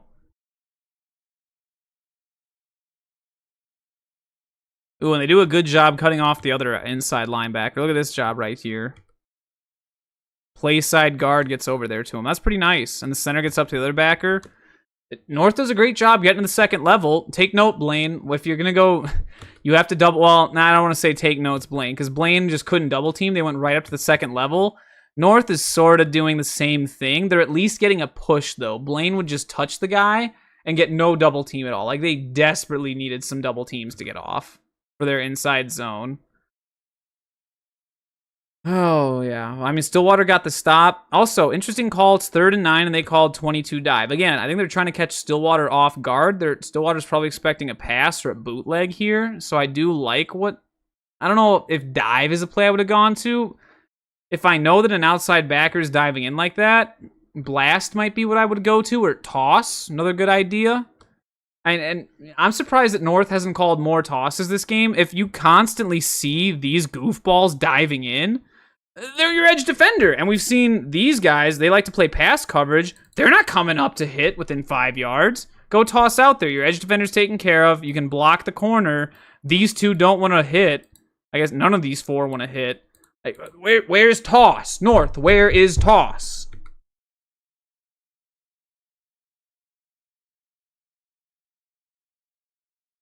They're going to go for it. Yeah, I didn't even have to switch to the next play before I said that. You know North's going for it. Like, 3 yards. Now their whole playbook's open. 4th and 3. They could do boot. I don't think they're going to do boot because they're in wing slot. Ooh, nice job. Stillwater's calling. They're throwing them a curveball here. They're shifting to an overfront before the snap, after they all get down. They did call boot, and it's not there because the... Nice. Oh, safety should have picked him up. Again, inside linebackers having to carry the weight for Stillwater. The opposite side, I think this is the Will backer over here, opposite side inside linebacker, comes all the way across to get Reese Hunt because he's the H-back over there. Yeah, and they send him, they're running their boot pattern over there. You get a flat, and you get a deep corner. That's what they want. They check down to the flat. It is there. He's out in front of them. But we get so much pressure from those two blitzing backers. Oh, my goodness. Who's the tackle? What does the tackle do? Look at the play side tackle. He doubles. The end steps outside of him. He misses the blitzer coming inside of the defensive end. He ends up blocking 0 out of the 2 guys that he could have blocked. And there's also another, this is the main reason this play gets off, is the left tackle of North just completely whiffs on everything. Instead, he double teams on the nose guard. I don't know about that, especially when he's got 3 guys to worry about on the edge. You're going to double down on the nose? Huh? Hey, I don't know about that one, North. I think you might have shot yourselves in the foot there with the pass protection. Definitely questionable. And I get that you're trying to do a fake power. But even if you were running power, they got 3 guys blitzing right into it. You don't pick up any of them. Look, even the pulling guard number 50. He doesn't pick anybody up. He sort of gets the... I think it's the linebacker. Who's that at that point? That's the defensive end. He sort of gets him. But by that point, you still got 2 linebackers in Riley's face. Like, even though, yes, Mr. Hunt is open, you know what would have been better is if they did this out of 13 double slot. You put him over there. You have him go deep, and then H comes across and then out back there. Because if those 2 are blitzing, he comes underneath those 2 and out. It's harder for him to make that read. He can see him out there, but he can't see him coming behind the formation or the pass protection. Yeah, boot out of that would have been much better. Power pass out of that would have been much better. Yeah, it's power pass. Yay, North. I like the play call. Just think doing it out of double slot instead of out of wing slot would have been a little bit better there. And left tackle, you got to block somebody. You got to know the pass protection. You can't just double a nose guard and leave 3 edge defenders unblocked coming to kill your quarterback. Oh, boy. And it's not like North had injuries yet. Like, that was first play. You know what? I'm wondering if that's how North struggled against Eastridge. Because we saw Eastridge week 1 versus Park. They did some stunts up front when they blitzed, especially with their outside backers. That's probably what helped. I'm going to have to watch that Eastridge North game at some point on here. That's probably what gave North fits, if I had to guess. Anyways, Stillwater's back on offense. We're in our I formation. Unbalanced I. They have Z on this side. X and Y are on the same side up here, so it's unbalanced. Tight end cannot go for the pass here. And you know that's a tight end there, because, I mean, left tackle's a little bit too beefy to be a tight end. That's likely that's not their time. I'm sure the young man can catch and run just fine. Safe assumption the coach of the board probably is not going to have any passes to him. Toss. And again, where's the reach blocking? If you're going to block the edge, who's the edge defender? I don't like this call against North because number 5 has been the outside linebacker that has contained. He's been way out wide the entire game, even when you've been in the I formation. Like, and you keep trying to run outside of him. I'd say this is more so on coaching than on Stillwater's execution. Also, that tight end is number 10. He plays both ways. He's that goofy outside linebacker. Hey, all right, like we said, we got, what is it, 2,500 kids, and we got kids starting both ways? Okay. But yeah, there's no way that slot receiver. First of all, it's a wide receiver blocking an outside linebacker. Mismatch that already favors the defense. We've seen number 5 before destroy receivers, and they just get nothing of him. He whiffs, but no, not really. He sort of gets off. And he gets to Emilio. Yeah, he gets there and he helps make the tackle. Again, I don't like the play call of toss against a defense that you've seen North run the whole game. You know number 5 is lurking out there to the 2 wide receiver side. He's always been out there. So calling an outside run where you're putting your own guys out of position to try and get all the way out there to reach block them, when it's a positional mismatch as well, because it's an outside linebacker on a receiver, as I've said that many times now. This one just really is a head scratcher. Also, man coverage, not even man coverage. One goes across and he takes up there, so you still have cover 3. They're still in zone. There's nobody left over here. Do power this way. Come around. There's nobody to kick out, so you can just go up and you follow behind.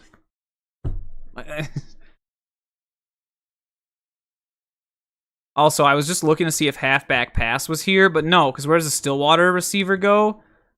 He goes inside. Ooh. Okay, they're doing like a Shakopee switch block here, because he comes down to get the safety, and then somebody's supposed to get out there to get the corner. But who's that supposed to be? The fullback? He doesn't get anywhere near out there. In fact, he doesn't even block anybody. Look at him. He's still there. He didn't hit anybody. Okay, but maybe that's why Stillwater didn't want to go I formation. Their fullback doesn't block anybody. Again, I don't think that's the fullback's fault. I think it's just coming back to Stillwater was not prepared to run I formation. They have not practiced it. They practiced a ton of 10 personnel leading up to this game, and then were forced to change last minute.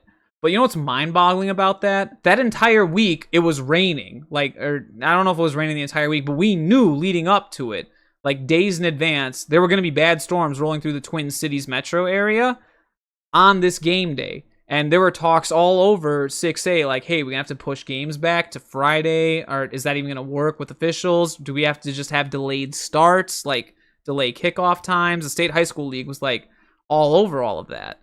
And so, knowing those are the conditions in advance, you think you'd change your practice plan, or like adapt your practice plan to those conditions that we know are coming. I don't know. Especially, but you know what? Now that I'm watching this, especially with the news that Nick Kinsey is leaving to go play football in Ohio, I think Stillwater's going to practice the I formation all throughout the summer. Speaking of I formation, maybe call up Maple Grove or, funny enough, Lakeville North, get some of their ideas and their plays that they run. It's probably not Maple Grove because Stillwater has to play Maple Grove, but call up North, see if they'd be able to share stuff. I'm trying to think who runs I formation and or like Amatamidi. They do they're 5A. They do a lot of I formation stuff. They're in the East Metro with you. Give them a call. See what they do out of I formation. Use some of their ideas.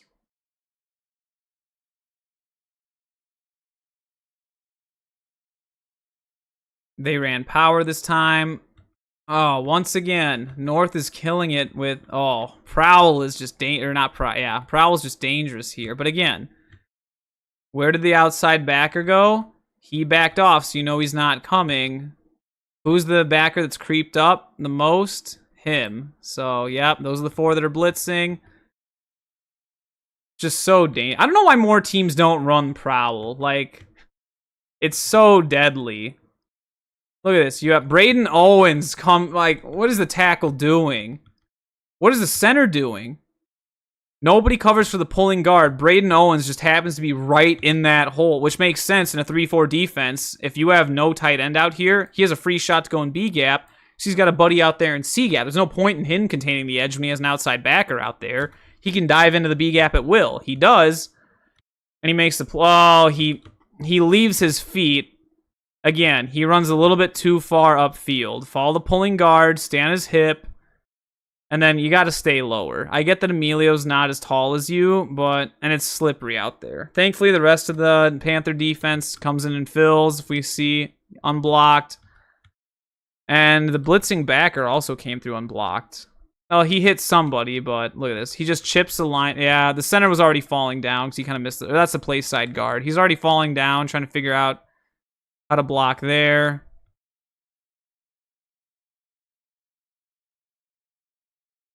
Is that Krause? Yeah, that's Blake Krause figure. And again, who are we leaving unblocked? Blake Krause and Braden Owens? I don't know about that one, Stillwater. Yeesh. That, yeah. Okay, so now 3rd and a mile. Stillwater, are you going to do 10? Look at that. They're back in, oh, well, I didn't. Are they 10 or 11? Nope, they're back in 10. Wow. Easily predictable. I mean, it's 3rd and 11. Are we going to go with the screen? Do not let this fool you. This is not a 2-4 nickel. Oh, it is a 2-4 nickel. It's not because, all right, you know what? I need to look up Lakeville North's roster because this is going to reveal some things for me. They have to have the, yeah, they got it up here. If this is up to date, number 5 is who we want. He is a linebacker. Calvin Schmelz. All right, well, I apologize if I got your name wrong. Oh, this is 22-23. North. Where? I want your updated roster. Okay, so this was the 23 season. So that kid would have, and he was a senior last year, he would have graduated. Yeah, because whoever this kid is the same age or a year younger than Riley Grossman. So that's not the same number 5. Funny enough, I was just talking about how Reeson has the same number. Yeah, same number. North football roster 2024. North, where's the roster? Maybe it's on football, whatever. Okay, yeah, Aiden Forsgren, Riley Grossman, Tony Johnson. I was wrong. North has been in a nickel package this whole time? He's a defensive back? I'm the idiot. I didn't know. Is this accurate? It's 2024. And no staff on this roster. Braden Owens is 91. He's a senior. Roman Johnson, yeah. Oh my goodness. I think this is accurate. It's 21 Blake Krause, and he's a senior. This is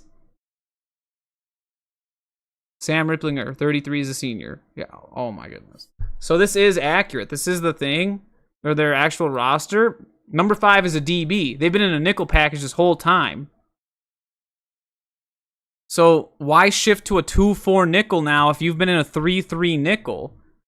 That means that you have 3 defensive linemen, 3 backers, and then 5 DBs. Now it's all coming together. Stillwater. North is in a nickel package against a 21I. And you're not running all over them? I mean, this is a total mismatch that favors Stillwater. I'm shocked. North just has the studs up front to make this work and get away with this because you should not be calling a nickel package into 21 personnel. Like, what? Well, if we can call the right Prowl blitz, then we can, it doesn't matter about it. We'll just blow up the play. Yeah, they do. So I guess I'm the idiot. Lakeville North has been in a nickel package. But again, it's strange. You have both a 3-3 nickel and a 2-4 nickel? You got two different nickel packages. Interesting, but they do. Yeah, see, it's kind of like with Anoka when we talked about their cover 3, drop back. These two guys come up. You got the 4 blitzing and then hook to curl. So, yeah, it's like identical to what we saw in the Anoka Blaine game out of the Tornadoes. Oh, and look, they get a nice stunt. Oh, Mr. Hunt's spinning. You know what I have to say about that. And what's the pass concept, Stillwater? Okay, well, I don't need to look at North's defense. They get a gold star for trying a stunt. I just think they went the wrong way with it. And once again, Stillwater picked it up. Got to give the Ponies credit. Their pass protection is pretty solid. Their run blocking leaves a lot to be desired, but the pass that's not a word. Pass protection's definitely there for the Ponies. Now, what was the pass concept here? Because I want to look at the routes. Slants. On 3rd and 11, slants. And then what do we call on the backside? Posts. I mean, it eventually... I think they were trying to hit the wheel route out of the backfield. But if that's the case... And you know what? I do like the design. They're playing cover 3. Where does the corner go? It's just like we talked about with Stillwater earlier. When you get a slant and then a wheel, he's going with the slant. But, I mean, this is an elite quarterback back here. He doesn't see that he's going that way. And you got... I guess he's that scared of the nickel. But then again, he catches it. Nickel's got to try and make the tackle over here. You're going to get close to the first down marker. Maybe his thought is, oh, I need more yards. And the nickel is already going out. So he's got a little window here. But there's 2 inside backers there. You know what? I will give Mr. Kinsey some credit. He is reading, and even though the corner's staying way up high, he does have a window to throw here. He sees that the nickel is going out with the wheel route, so that is pretty solid vision. The only problem is Stillwater kid's not expecting the ball. It's thrown wide.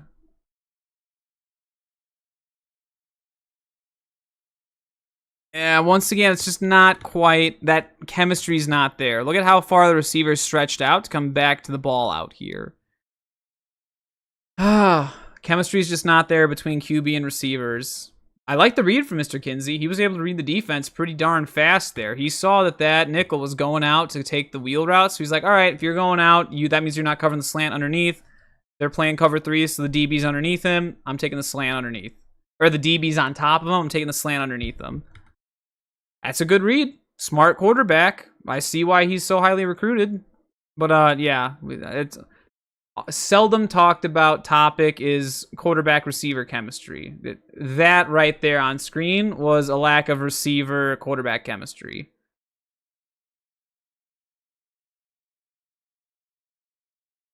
But see, that's mind-boggling to me because as I've said thus far, it looks like Stillwater has been practicing their 10 personnel all summer and not their 21I personnel stuff. So if they've been practicing that all summer, how are we not able to execute it? Don't we have a full summer of quarterback throwing to these receivers in 10 personnel? But then again, as we talked about, rainy conditions negatively impact that today. And it is a little bit different in practice all summer against your own guys versus in Lakeville North, or at Lakeville North out of any place. So, yeah. City of Lakeville's popping, man.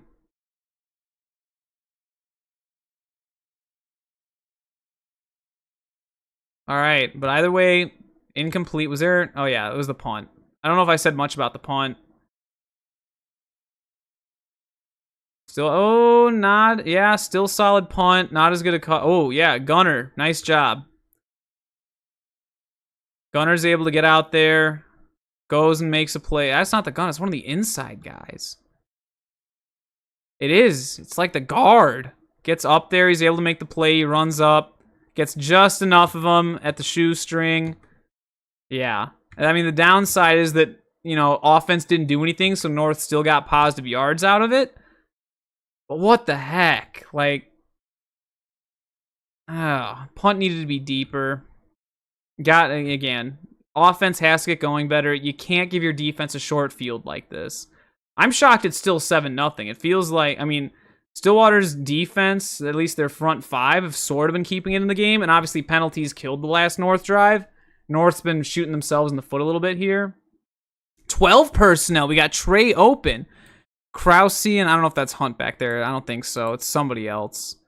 You got H and tight end, and then a receiver, and then another receiver. We're not in 13 personnel?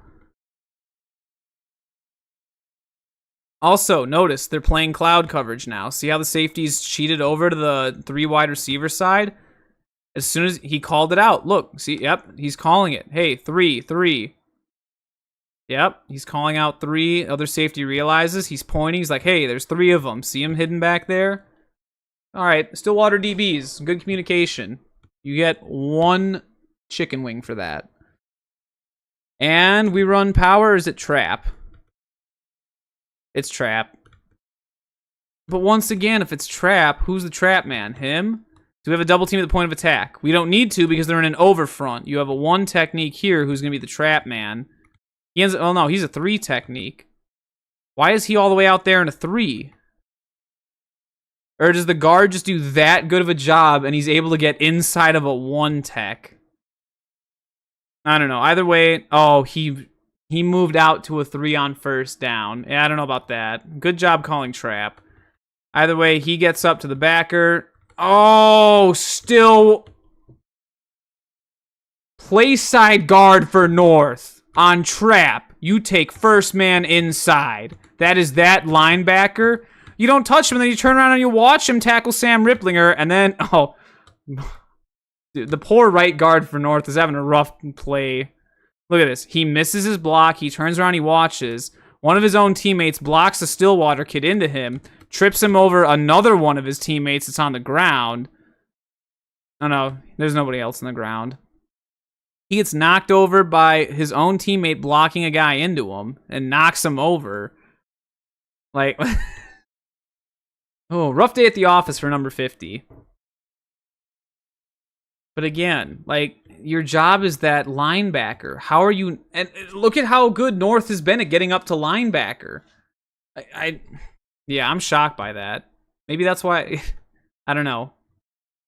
Huh. Again, like, what was the comparison I made earlier? Lakeville South Trap is the LBC Bacon Patty Melt.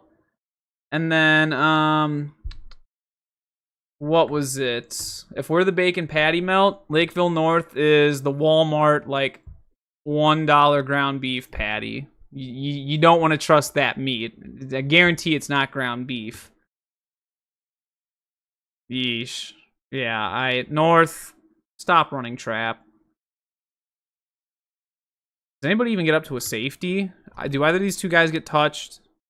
No. Embarrassing. Yeah, I gave STMA crap last week about stretch. I'm gonna give North crap about trap. Get it out of the playbook. Not because I don't think you can do it. You're choosing not to do it. Like, does he get up to back? No. They don't block either of the inside linebackers on a trap. How are you supposed to trap up the middle if you don't block the guys up the middle? Huh?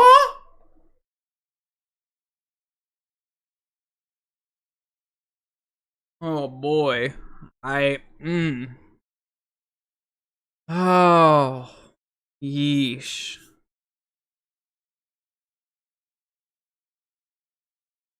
Yeah, Stillwater's hyped, and I'd be hyped too. You kidding me? They're gonna leave me unblocked on a trap? That's a kill shot for an inside linebacker. North. North. Anyways, we're finally less than 100 plays away here. We're getting close to the end of the first half. We're same thing, Trey open. I'm surprised they're not adjusting like they did last time. Oh, we got blasts. All right, we got 35 blast here, 25 blast, whichever. Block down. It's a lot easier to do. Oh, nice by Mr. Crawford. See, it's just like with the Dyna's GH counter. There's nobody to kick out. Look at him take the outside shoulder here. See how 62 takes the outside shoulder of the edge defender, and he turns him in and then gets up to the next level and blocks another guy? And then Ripplinger follows right behind. That is very well executed blast. Way to adjust. You can't get the kick out. You turn inside, drive him in, and then get to the next level. And I'm going to have to throw shade at number 10 as he dive inside. I mean, not as much. He's like squeezing down. But again, Lakeville North loves blast. As soon as you see butts, then a guard coming at you, you got to stay outside shoulder of him. Because he wants you on his inside shoulder like what Crawford does here. Look at that. And then he turns you. Mr. Ripplinger reads it just like Chase Bjorgard read, what was it, 74, 72 something? That I think 52 might have been the Dyna guard. But, I mean, it's just like watching a Dyna on GH counter or power. Great job following the blockers. And a great job by the guard adapting to what the defense does on a blast there. Good job, North. Yeah. It's so funny. You see a play North is not familiar with, like trap, and it's like a total disaster. And then the very next play, they're like, let's go back to what we do. They run blast. There you go, 11 yards. Gotta stick to your identity, man. You do you. Like, and I don't think they want to be Lakeville South anyway. Who knows? Ugh. Ugh. Yeesh. Alright, we still have a good supply of water. I haven't entirely burned through it yet. Same look, tray open. You've got the two tight ends, wide out. We have a 3x1 look. And Stillwater is stacking a safety to the opposite side. You're blitzing the weak side. You're giving him a cover 3 here. Why would you stack him to the... Did they know GH counter was coming? They must have known... I don't know. Maybe they predicted GH counter was going to come here. Who knows? By the way, the safety just happened to end up in the right position to stop GH counter here. Do we have down blocks? Well, there's not really a double team at the point of attack. The nose guard has to cover for the pulling guard, which he does. Tackle and guard should be double teaming down on the end, but the end pinches in, so the guard can wash him, which is easy enough. Tackle's got to get up to linebacker, which he does, so that's looking good. Excuse me, that's looking good. Although I think he gets to the wrong linebacker. He technically should be coming across and getting to him to really open up a lane. Crawford can't kick him out. H-back ends. Once again, what do Stillwater linebackers do? They dive inside. You should be taking on Mr. Crawford's outside shoulder here and pushing him in to take away the gap right there. But instead, you duck inside. Now he can bounce it. And then Crawford just misses his block. Look at this. The guy he's supposed to block walks right by him. He's like, whoop! And he turns around and he's like, oh. Maybe he wanted to block his own guy. Maybe he did what Stillwater did earlier. Stillwater got confused. They're like, oh, are we supposed to block the guys in red? Or no, are we supposed to block the guys in white? No, we're wearing white. We don't want to support red today.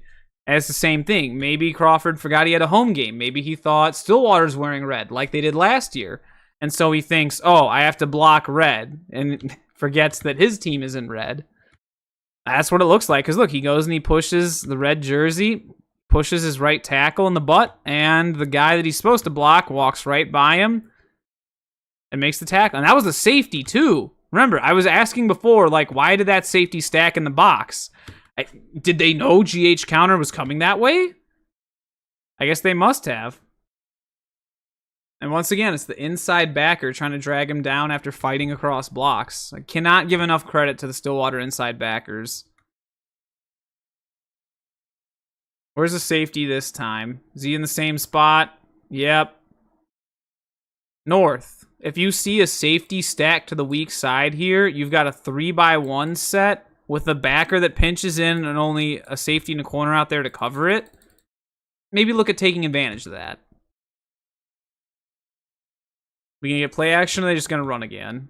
What do we got for running the ball? Power? Power! Oh! What went wrong, though?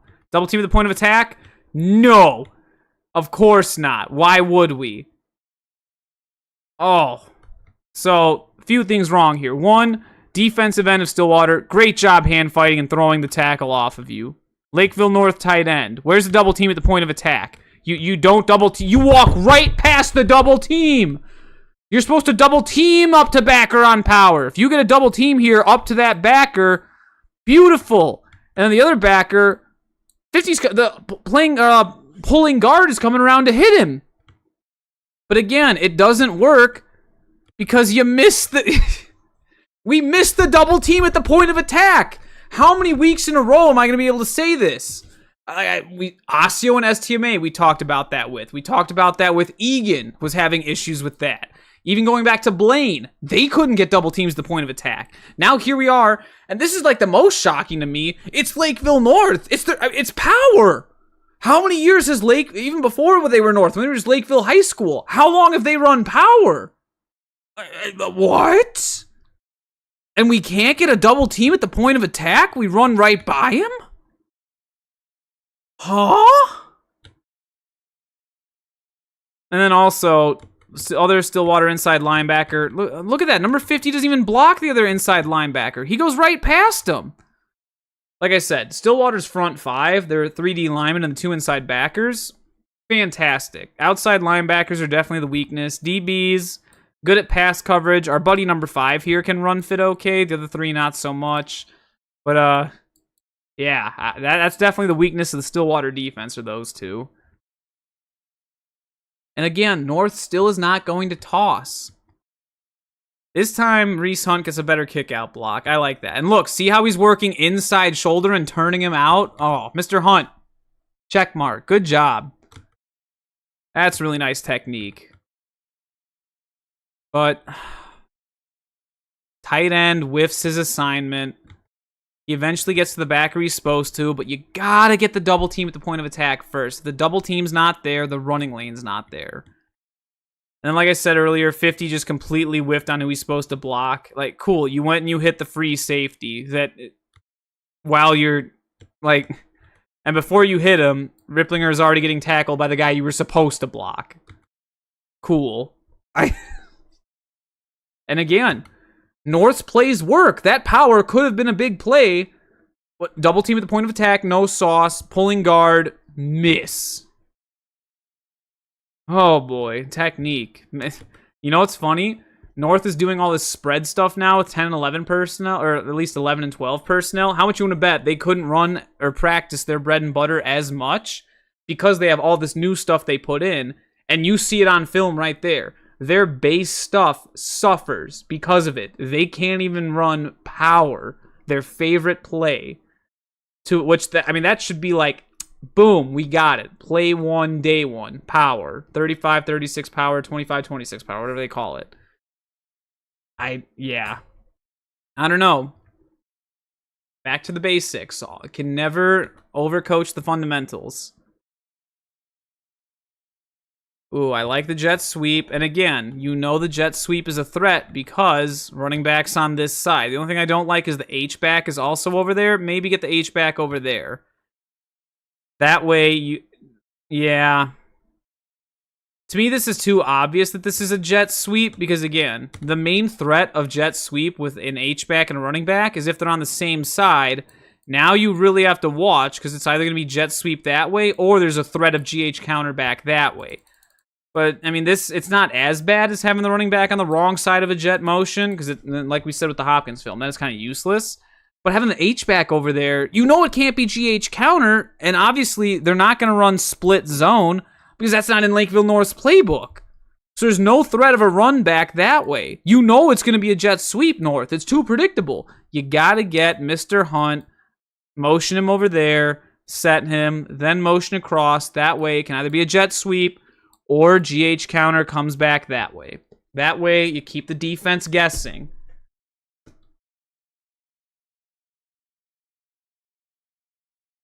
Otherwise, they just resorted to the Prior Lake methodology. Yeah, fast kid, go run fast to edge.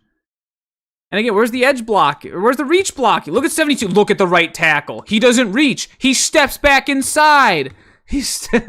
I get that the guy he was going to reach, the 5 technique, went back inside, but it's like you passed him off to the guard.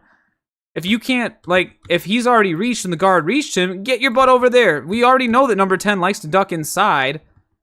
And he does a great job containing the edge on Sam Ripplinger this time. That was or is that 11? I think it's 11 on this side. I think 10's up there.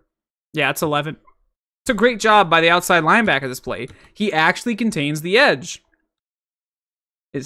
When Stillwater's outside linebackers stay where they're supposed to, they play great. I don't know if it's the coach that's sending them inside or if they're choosing to dive inside by themselves. Number 10 a little bit more so than number 11. Loves to dive inside. But stop that. Whether it's coach or players, stop it. Oh, nice technique. Look at this. Long arming him, keeping him out of reach so that Sam can't get a block on him. Block sheds, makes the tackle out there. I mean, that's nice. And again, North, you got to draw that up better. Also, what the... Dude, where's the penalty on this? You got to be joking. A North kid blocks a Stillwater DB into the bench. Nobody saw that. Nobody saw that. Look, even the North kids aren't... That one kid, or how many North kids? One... Obviously, he's blocking him. 2, 3, 4. The coaches aren't looking at it either. There's only 4 people on the field that are looking at that. Even the water boy here's not... Oh, yeah, the water boy's... Okay, water boy. And then 4 players. So 5 total people on the field noticed that. Maybe some kids back here look like they might be watching it. Maybe he's looking back there. Does he pick him back up at least? I don't know. Yeah, that should have been and you know what would have been wild about that? That's a dead ball foul here, because that happens way after the tackle's made, and then he's pushing him all the way out of bounds. That would have been a dead ball foul. It would have been still 4th down, and then it's a spot foul after that. So it would have been a 15-yard penalty from where they marked it down. So then it'd be 4th and 17. 4th and 18, actually. Wow, tough break. And obviously, North is not going to go for it on 4th and 18. At that point, they're just going to try and punt and pin Stillwater back deep. Wow, I don't know if the coaches saw that, but yeah, especially from number 12 at North. I mean, the receiver that's done literally nothing the whole game, and then it's kind of like an old like Roy Hibbert stat line. If no one remembers who he is, former center of the Indiana Pacers in like the early 2010s. When teams started spreading it out, like when the Warriors became popular, like 2014-ish, 2015, he became useless because small ball lineups, they would just put 5 shooters out there, and he was literally useless. He'd have 0 points, 0 rebounds, 0 assists, and like 3 or 4 fouls, and that'd be his stat line. That's number 12's stat line right now. He could have had a penalty there, and he's got like no catches. He's not the best blocker, doesn't do a whole lot. Yeah. Yeesh. Why even bother having a receiver on the field at that point? And we took a timeout. Stillwater didn't fall for it.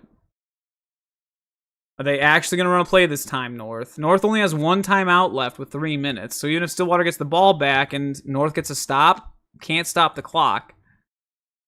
Oh, nice. Shifting around, making it difficult for North. Don't run toss. No. You can't run blast again. At least I'm going to give them some credit. They opened the correct way. Remember when I said Stillwater messed this up earlier? Because they opened this way to the dive, but it's the wrong way to open for a toss. Mr. Grossman opens the correct way to do a fake toss. The only problem is he doesn't do his hands up and then come back underneath. So that could be cleaned up. Even if it's just like a fake left hand tossing up, ball stays down here, handoff underneath. Like there's so many different ways you could do that to actually fake it. But again, you haven't run toss. You can't run belly without rocket toss. I feel like I said that like an hour or 2 ago. That's like Shock P101. Oh my, and then he doesn't follow his blocker. Look at this. Look at the lane. Look at the running lane. And he dives back inside. Sam. Mr. Ripplinger. Look at this. They're nice blocks. Mr. Hunt is a kick out. Carter Crawford gets a great kick out. They're both working half a man. Stillwater's inside linebacker completely fell for a fake toss that Lakeville North has not run yet. I don't know why we're falling for that. I guess it's enough to fool a 17-year-old, though. They completely whiff on blocking 84. He gets a piece of them. Oh, but it's not enough. And then, number 11. What does he do? He pushes Sam Ripplinger forward. Like, sure, you're making the tackle, but you just gave Lakeville North a free first down. 84's got him stood up here. He's trying to push. Grab him and pull him back. Chug your legs. Pull him back. And then you have a stop. This is where they think he is right now. It's a yard short. You pull him back. Stillwater gets the ball back. But no, what do? Remember earlier when we talked about how the nose guard kind of grabbed Sam and then threw him like 9 feet forward? Or I think it was 2 yards. It was 6 feet. It was Riley knocking the corner back for 3 yards. But no, the Stillwater nose guard threw Sam for an extra 2 yards. It's the same concept here. And again, why would you give them extra yards on 4th and short? You don't want to give them more yards on 4th down. Why are we pushing them forward? Pull him back. Yeah. And again, which position is it that's making this mistake? The outside linebacker for Stillwater. Stillwater, I'm not sure if a 3-4 defense is in the crystal ball I'm looking at least not in terms of a successful Pony football program. Depending on who you have at outside backer, right? Yeah. Even if they're used to it, like, look, it's a down block. Look at how wide of an angle he takes. Why are we not coming down if he comes down off the butts, he's making the play right here. 84, and again, the inside guy, look at number 84. He comes right off the heels of the O-line. He stays at the heels depth. He's able to make the play. 11 ran upfield, and now he's out of position. Now he has to run to catch up. You can see good technique compared to sloppy technique. Side by side right there. And 84, unfortunately, does not get the tackle.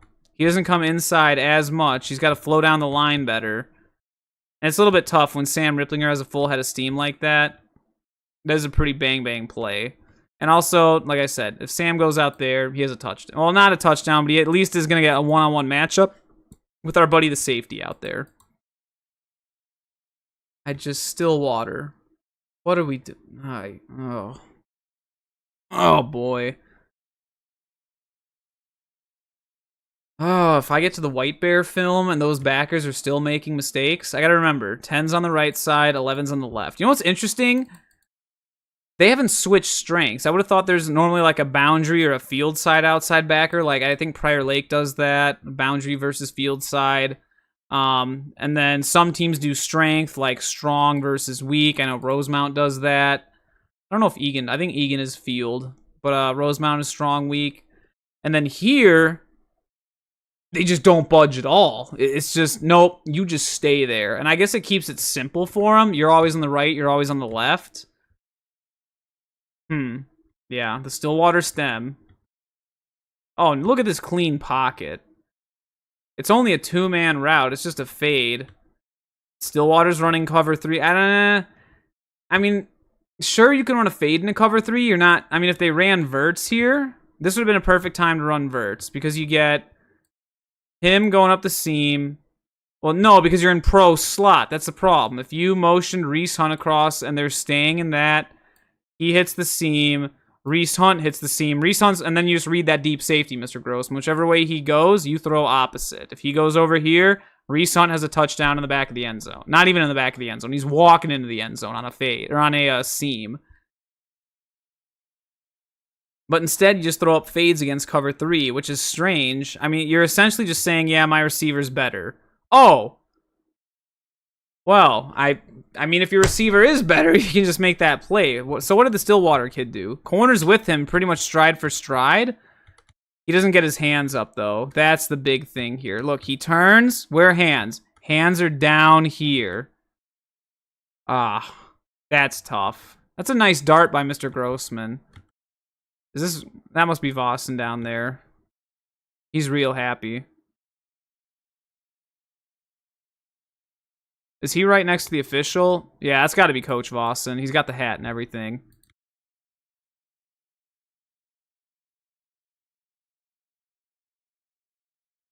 Now, if he turns around and he does 1, then it's him. Give him the 1. I don't know if that's him or not.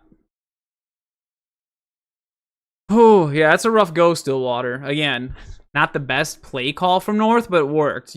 That's just throwing up a parent saying, my kid's better than your kid one-on-one. Funny enough, that's how Eastridge upset Prior Lake in the second round of the 2022 state tournament. Did that same thing. I forget what number 2's name was, the receiver, but he was just killing Prior Lake's cornerback. I think it was number 4 back then. And we remember from the Prior Lake Forest Lake game, once Prior Lake's in cover 4, they will not budge. So they just had that one-on-one matchup out there all day, and Eastridge took advantage of it.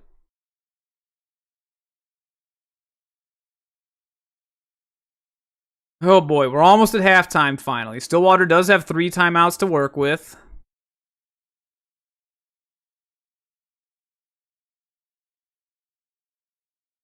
Obvious passing situation. We're in 11 personnel now. That's kind of unusual for the Ponies. Normally it's been 10 or it's been 21. Now we're in 11.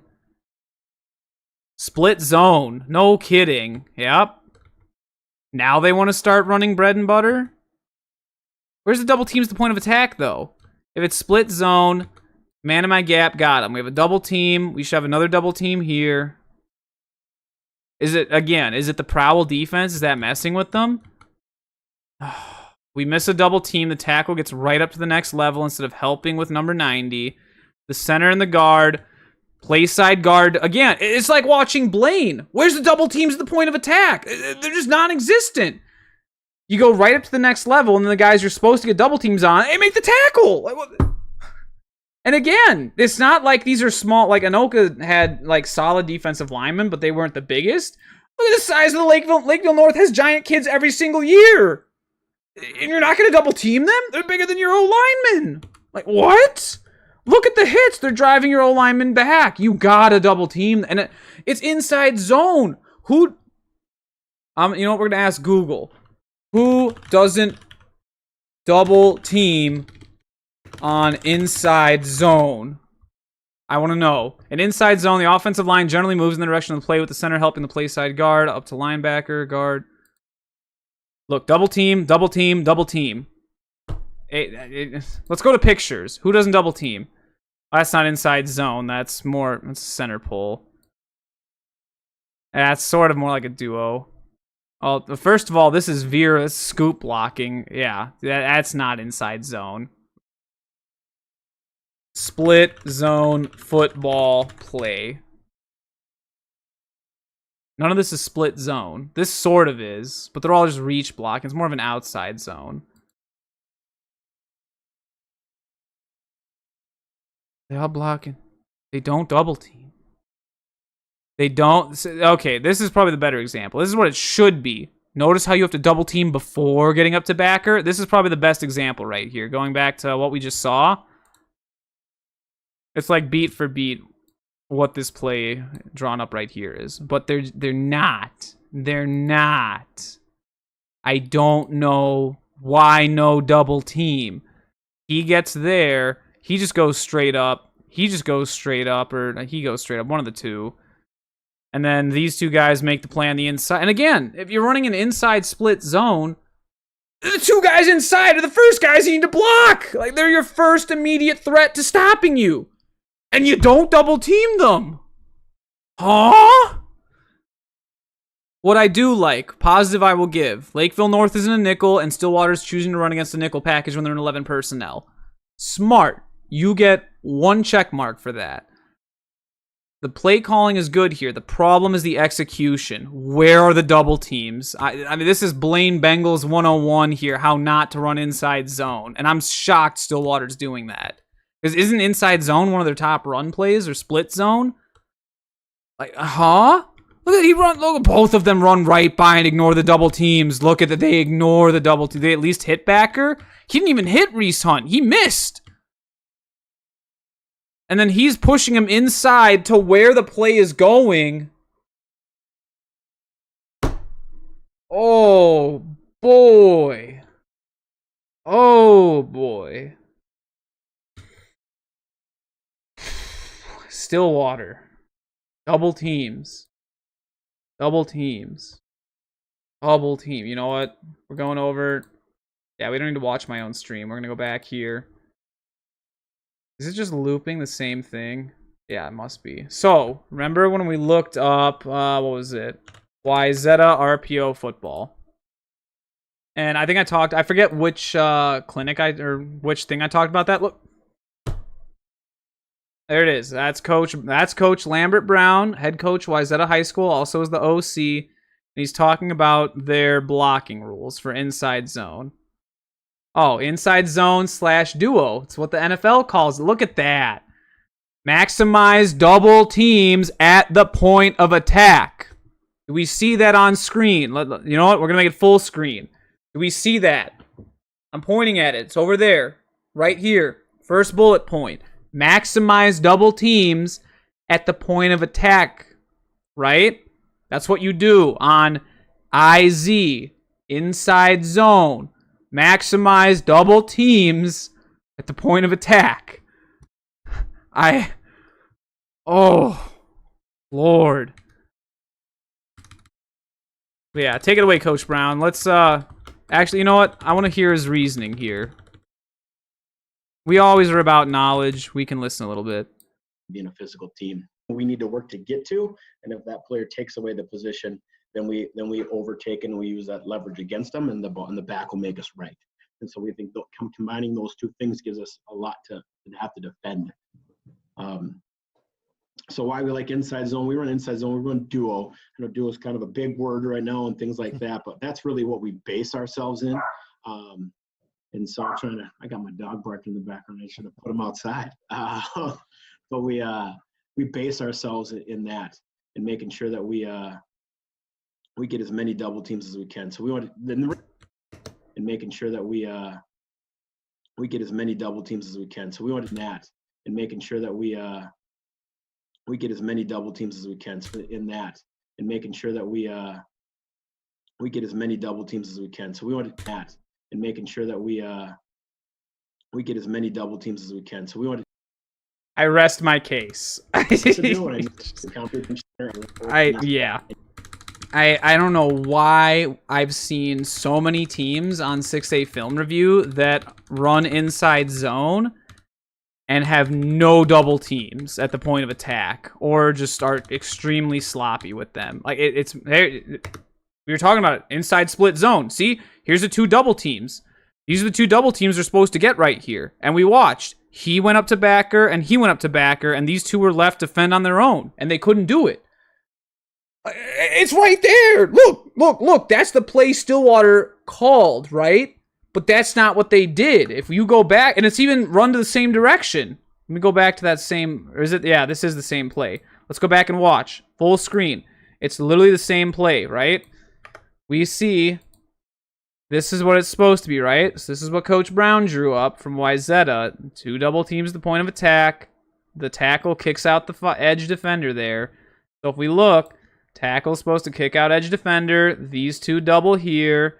These two double here. Backside guard and tackle double there. He slashes the backside. Do we get that? No. Instead, we have no double teams at the point of attack, and the guys that we were supposed to double team immediately blow the play up for no gain. All right. Thank you, Coach Brown. Fantastic as ever. Love that guy. Stillwater. If you need me to email you a link to that video, I gladly will. But yeah, we cannot run split. And look at that. It took one play and they gave up. They're like, well, we don't know how to double team. No more split zone or 11 personnel for us. Go back to 10. It's going to... Okay. We know when we see stacked like that, that's like a Blaine type thing. He's going to lead. He rolls. It's got to be a rollout pass to that side. It's got to be. It's too obvious. Oh, it's a straight drop back. I'm an idiot. It was a straight drop back, but I was right. It was a pass. Oh. We have a cover 3, and he's running to the opposite seam. Now, yeah, Reese Hunt's in the throwing lane there. That's just pretty solid coverage. Also, love what North's doing here out of the nickel. They send him deep. Oh, they're doing a nice job disguising the coverage. Then he dropped to the flat. Whereas on this side, the corner took flat, and the corner went deep, and the nickel went flat. That is a great bit of disguising. And look, Kinsey was expecting the corner to go deep. He didn't. I don't know if that really threw the rhythm off. The nickel doesn't really get over there in time. He's reading his deep zone. He turns his hips. Eventually, he makes it over there, but yeah, once again, couldn't connect. That ball was thrown a little bit high and out of bounds. Oof. Seems to be a theme this game. Apparently, except for that one Lakeville North fade. Oh, boy. Well, that was not a real play, so hey, that's one less play we have to go over. All right, are they giving me hand signals. This is a good time to look. Are we throwing out hand signals? Oh, we are. This looks like power, and then I don't know what this is. Maybe it's like a power play action fake. I was about to say, 65. Did they finally run this play? It looks like it'd be power coming down to the bottom of the screen here. A fake power, and then a play action out that way. If it actually is that... No. Oh no, because he put his right hand out. It's something to the right, so... Maybe it's a swing pass to the right. Oh, and once again, what's the pattern? We have a nice little post wheel here. Nice crossing route. Not even like a full post wheel. He just steps inside and runs up the seam. He has a little wheel route underneath it. Pretty solid. And then he runs up the seam, trying to split the cover three. That's actually well designed. Wheel route's wide open, and what do? Overthrow it by a mile. Look at that. I mean, the receiver would have to be like 11 feet tall to catch that. And number 9 is a pretty tall kid. Also, what does he do? Watch his feet. Stops running. So yeah, I don't know if that's as much on Mr. Kinsey as it is on the receiver. Receiver's like, oh, I got to stop for the ball. That's a little bit young and inexperienced. He stops. No, keep running. You have a quarterback that can throw to where you're going to be. I can understand if you play on like a lesser team where your quarterback throws to where you're at and you have to come back and adjust to it. That's Nick Kinsey back there. You don't have to do that. He's going to deliver the ball to where it's going to be. I forgot. Owen Eggy was on the Stillwater Ponies this season, wasn't he? Which number is he? Receiver.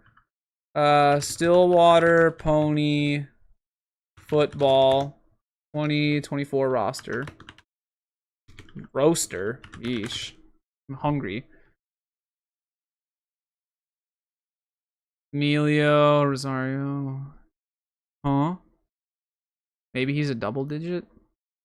Nick Kinsey. Owen Eggy. There. Okay, number 15. Mr. Eggy is number 15. I don't know if I saw a 15 on the field here. Oh, accidentally closed that. Oops. Let's rewind a bit. Where is a 15? That's not a 15, that's a 9. Where's a 15?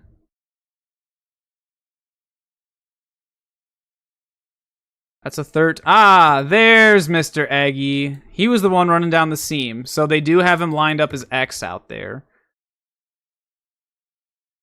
And he drew attention. The North corner, again, the post wheel is there. Look at North's corner. He's like, duh, do I go inside? Oh no, I gotta stay in my zone.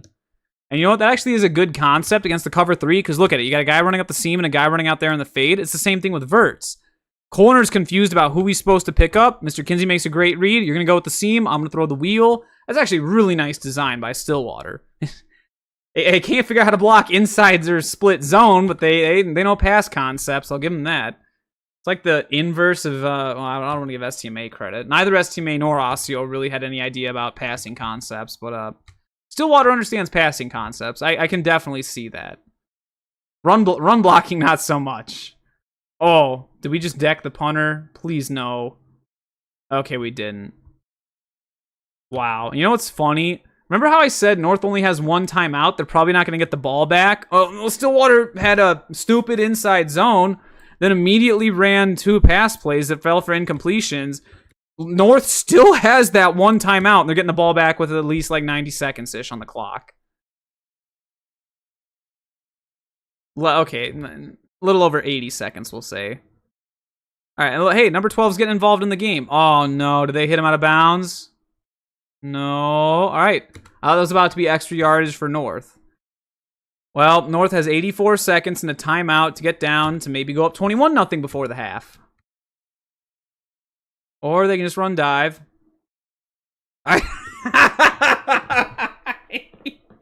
Again, it's unlabeled. No labels up there. I'm like, you know what? Maybe they'll just be conservative. And sure enough, it's 31 dive. Or no, it's to the right. Might be. That's 32 dive. Once again, what does a Stillwater outside linebacker do? This time it at least helps a little bit. He's not diving too far inside. And look at him. He holds his ground. See how he's pushing against Mr. Forsgren here? Sam doesn't have enough space to bounce it. He trips over Aiden. And then that allows that stout Stillwater Ponies defense to get over. Oh, look at the nose guard fighting through blockers. Look at this. Big number 79 fights half a man, rips inside of Carter Crawford, fights off the center. And again, where's the double teams at the point of attack? Look at the Lakeville North center. You can get a double team here if you're running duo and drive him up to backer. You can have a double team here and drive him up to the other backer. You can have those two beautiful things right there, and then he just fills backside C. It's like running duo or inside zone. It's the same concept. And look at what the biggest issue is, especially because he steps outside. If you're double teaming him here and driving him back into that backer, that's your play right there, North. There's your Sam Ripplinger touchdown. I mean, because look, the safety's over there. He's stacked out there. You'd be like Moses parting the Red Sea here, but instead you're like, you know what? I think I'd rather get killed by the Egyptians. So hey, if you want to get killed by the Egyptians, just let it happen. Yeesh. Yeah, I don't understand that one. That could have been touchdown North off of 32 dive, but I don't know why they don't have their center help on a double team. That was very questionable. Now they're in tray open. We got 3x1 set, 12 personnel. What? And they ran blast out of shotgun to play side? And of course, nothing happens with it. Nose guard does a... Oh my goodness. Look at that. The nose... Okay. Nose guard does a good job. He's a little bit high. We do finally have a double team at the point of attack, and we're driving the defensive end back. We finally have a double team at the point of attack. And it's tough because the center's just trying. I don't know why the backside guard isn't helping. If the center is scooping the nose, backside guard helps him. Why are we doubling back here? Then the center can pass the nose off to the guard and get up to backer. You have another double team going to that backer. And once again, that nose guard is just creating havoc. Oh, and then how many times have we seen a pulling guard from North miss a block? Also, look at the helmet line. Mr. Crawford, you're making it a little bit too obvious there. But how many times has a pulling guard just completely whiffed on a block on an inside linebacker? And again, look who makes the play. It's that inside linebacker. Stillwater is being carried by their D-line and their two inside linebackers. Those kids are absolute studs. And number 10 thought he had it. And they just took that one in the half, right? Yeah, I didn't realize North was just letting the clock run. They're comfortable. Okay. I don't understand this. So when there's a tight end or an H-back here, number 11 will dive inside as if his life depends on it and completely lose outside contain. If there's nobody out there, he runs way too wide and leaves a gap there. Watch. See? You got to be in tighter. Take away that. There's a cutback lane. Thankfully, your defensive end does a good job working the tackle and pushing him back so that, there's not as big of a hole. But, if he actually worked him and got up, or they just left him unblocked, what are you going to do? Oh, boy. Stillwater outside linebackers are going to be the death of me. That or Lakeville North trying to run trap. Or, you know what? I think the most egregious thing tonight thus far was that split zone Stillwater tried to run. I have not had a reaction like that in a while. I mean, I pulled out the Lambert Brown tutorial. I replayed it. Like, why do we have cheerleaders? Now we have warm-ups? All right. ADHD squirrel moment there. Like, yeah, the fact that I had to pull up, like, the YouTube video of Coach Brown and we replayed it, like, 20 times. How many times did I say maximize double teams the point of attack? Yeah. Yeah, I'm surprised YZ is... Well, YZ has a pretty lethal inside zone. I mean, they don't really need to do much more than GH counter inside-outside zone. They don't run power all that often. I know it said in that video they eliminated power, but yeah, I've still seen them run it once in a while on film. But yeah, man, you want to talk about a lethal inside-outside zone? YZ knows how to get it done. Stilly is cooked this year, says chat. I don't know if I'm going to say Stillwater is cooked or not. There's definitely some things that need to be improved. Like the biggest issues for me, no double teams on inside split zone when they're on offense. It doesn't look like they practiced any of their I formation stuff. And this is week 1, so I'm assuming they just didn't practice any of it over the summer. Their fullback definitely looks like he's never practiced it. The front 5 of their defense are actually pretty solid. Their defensive line, not just skill-wise, but their technique as well. So Stillwater D-line coach, good. And their 2 inside linebackers also have been pretty solid.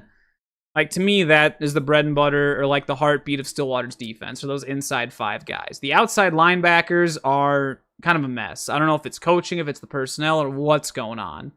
But they love to kamikaze inside, and they lose edge contain all the time. Or if they have to contain the edge and there's no like tight end, here's my buddy number 10. They'll loop way wide out. There's 11. They loop way wide outside and lose contain too. It's like shocking. I don't understand. And it's weird because, you know, I don't know how long Stillwater's been a 3-4 defense. Maybe for, you know what? Let me pull up some highlights here. We were watching the YZ RPO football. Burnsville, Stillwater, Prep Bowl. I think it was 1984. I want to say it was the same year that, yeah, 1984. Because this was the same year that I think Hutch and Centennial played for 1A, and then Stillwater Burnsville was 2A. I think this was the last time Stillwater ran a 4-3. Actually, I don't know. So Stillwater's in the white, and yeah, it's hard to believe. Burnsville's in the state title game. Oh. Crazy. Oh, look at that. Wing T right off the bat. What defense? The Ponies are in a 3-4. They're in a 3-4 defense. Well, I don't know. Where's the other outside backer? Could I be wrong? Oh, they have a safety stack down somewhere. Either way, there's only 3 down linemen. Oh, yeah, and this is one of the funniest plays. This was, I think, the second play of the game. Fumbled the handoff. Great job by the Stillwater linebacker. That's just bad technique. The ball's bouncing around everywhere, and eventually he manages to catch it. Woof. So, hey, I was getting after Osseo last week for dropping that easy scoop and score against STMA. Even back in the 80s, man, your parents had issues with that, too, when they were playing. Oh. What in the Centennial is this? Stillwater? 4-point stances? Wing T? Split backs? Unbalanced?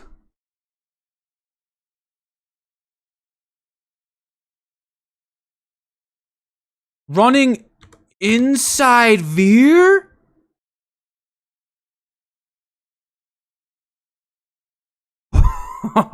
Opened a whole can of worms. And Burnsville able to play... and Burnsville playing defense? What?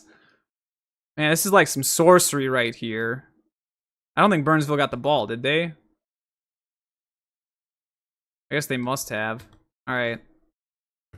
Can I get more Stillwater defense? I'm seeing a lot of Stillwater offense here. That's still Stillwater offense. That's Stillwater offense.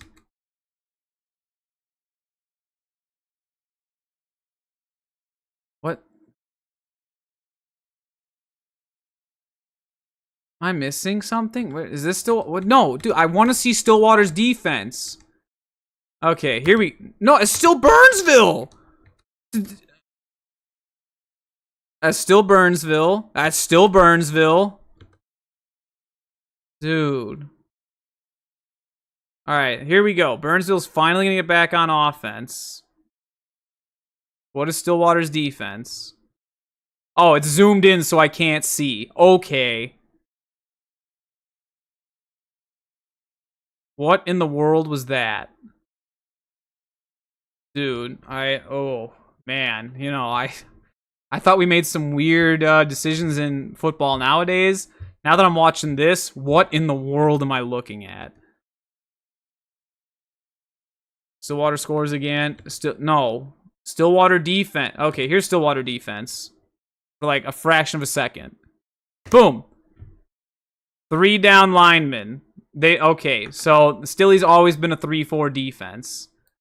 How are they struggling with outside backers this much? And keep in mind, this is 1984. That was literally 40 years ago from this season. 40 years. That's like 11 years older than I am.